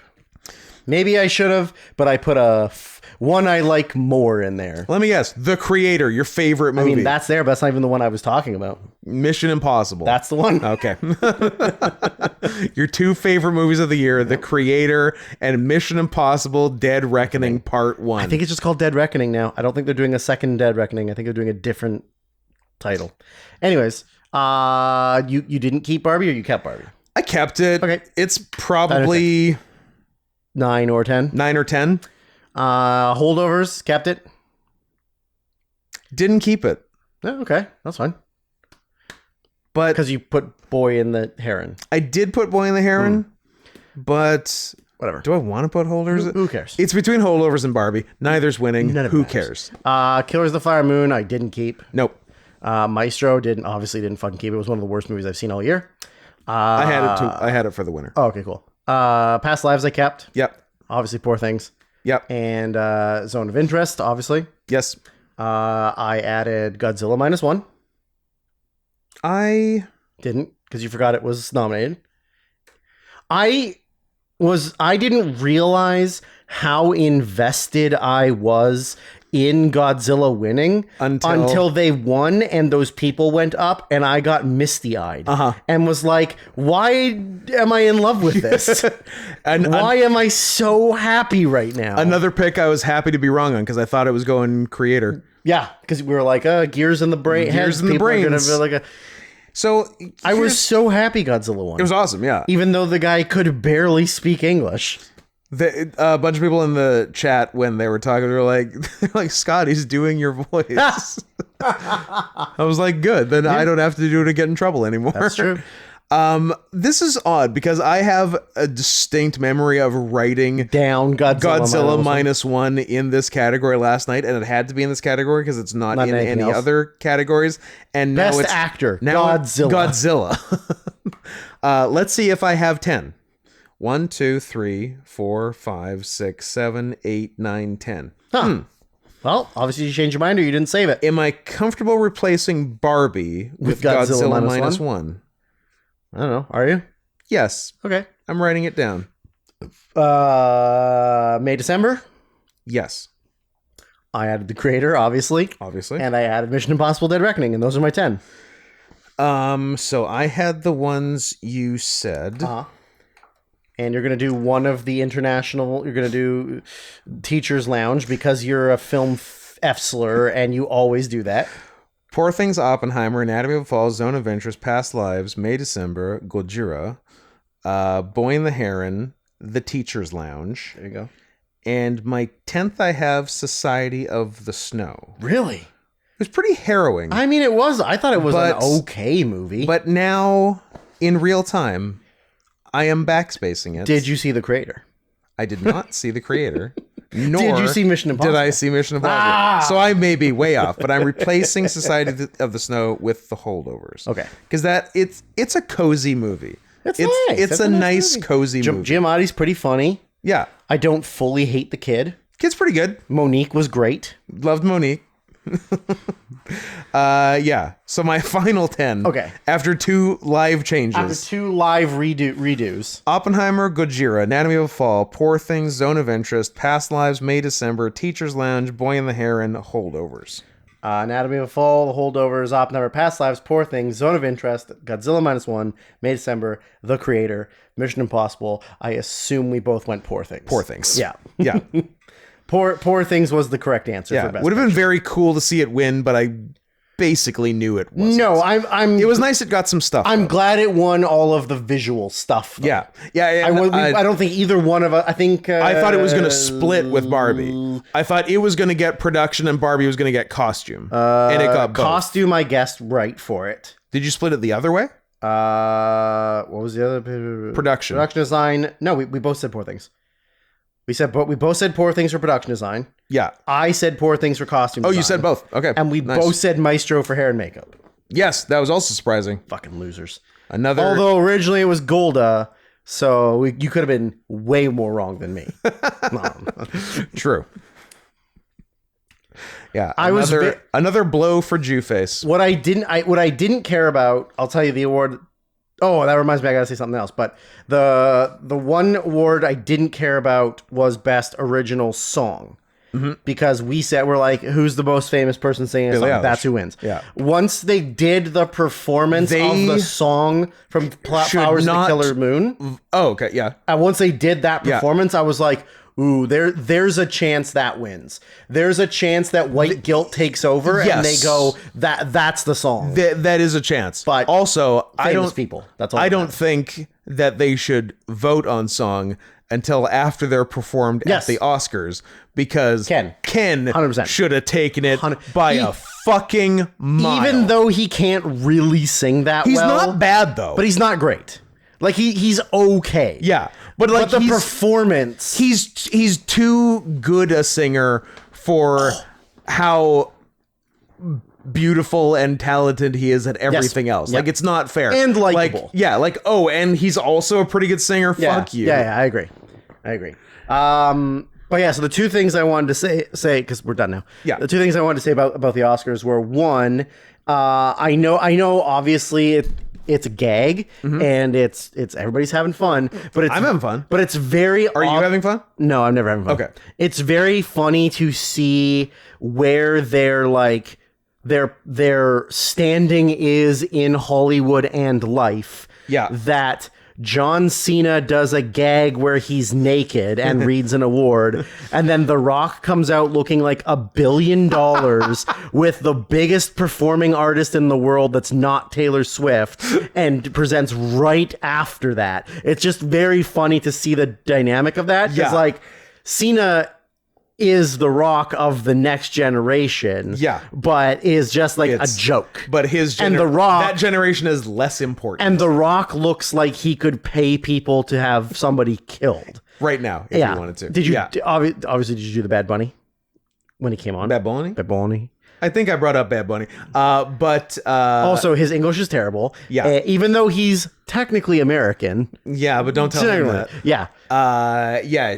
And he sort of like he couldn't read. Like it's like he didn't know how to read English. I do remember making a joke about him not being able to read. Like he really and he kind of like leaned it towards the rock a little bit. But then he still said it. How do I? How do these these letters in this order make what? Yeah.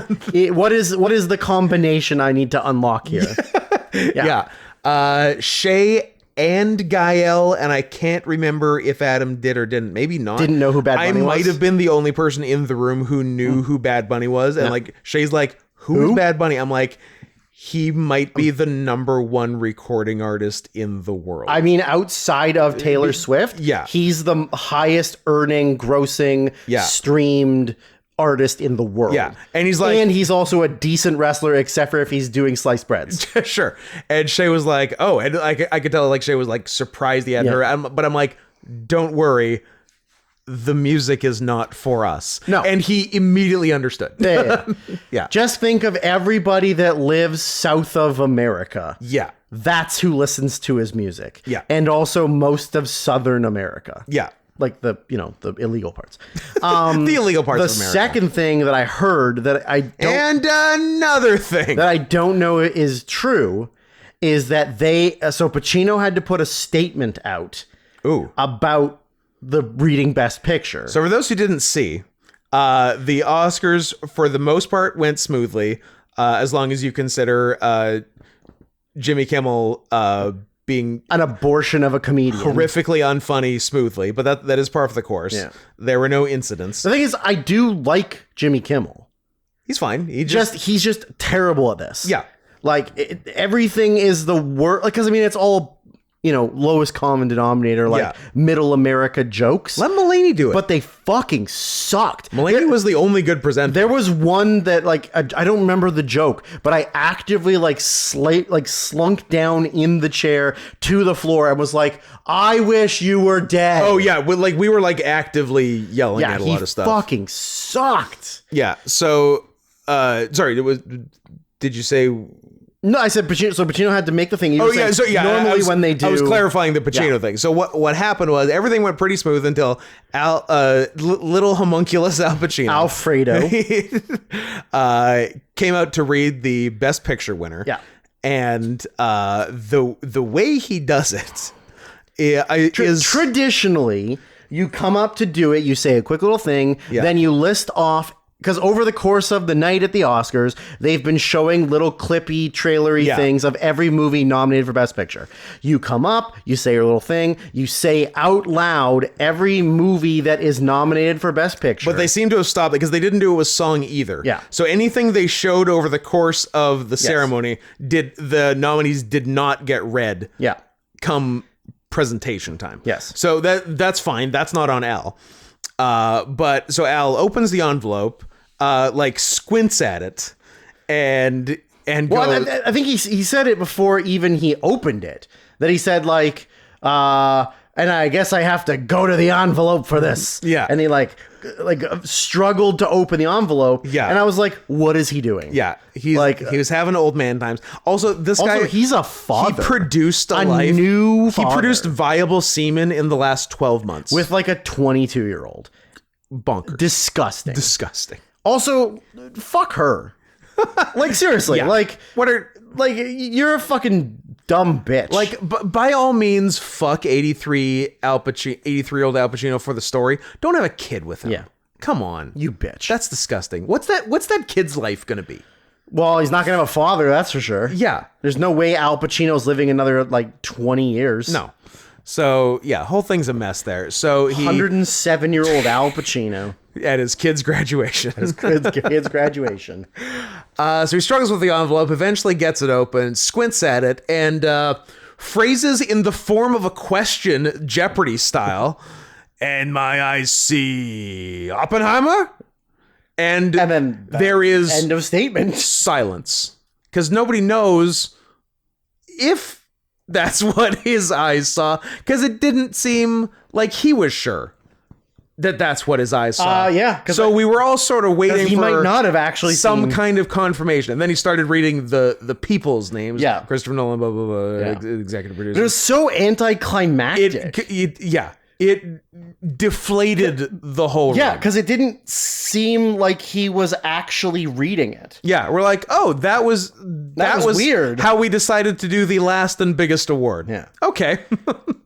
Interesting choice. Oh, I know the joke that Jimmy Kimmel said that made me hurt you? slink down in my chair. That tickled you in the pain zone? After Emma Stone won Best Actress, and he said, make sure you cut up the thing so that we don't have another incident like before. And I was like, this is so fucking lame. None of your jokes are funny. Let John Mulaney host it. Let fucking Bill Hader. Anyone who's funny. Anyone who's written on SNL. Yeah, exactly. I don't know, just somebody who's not Jimmy. Let Billy Crystal. Let Leslie Jones. George A. Mirzan. Reunite My Giant and put them as the hosts. Have the cast of My Giant host the Oscars. The worst.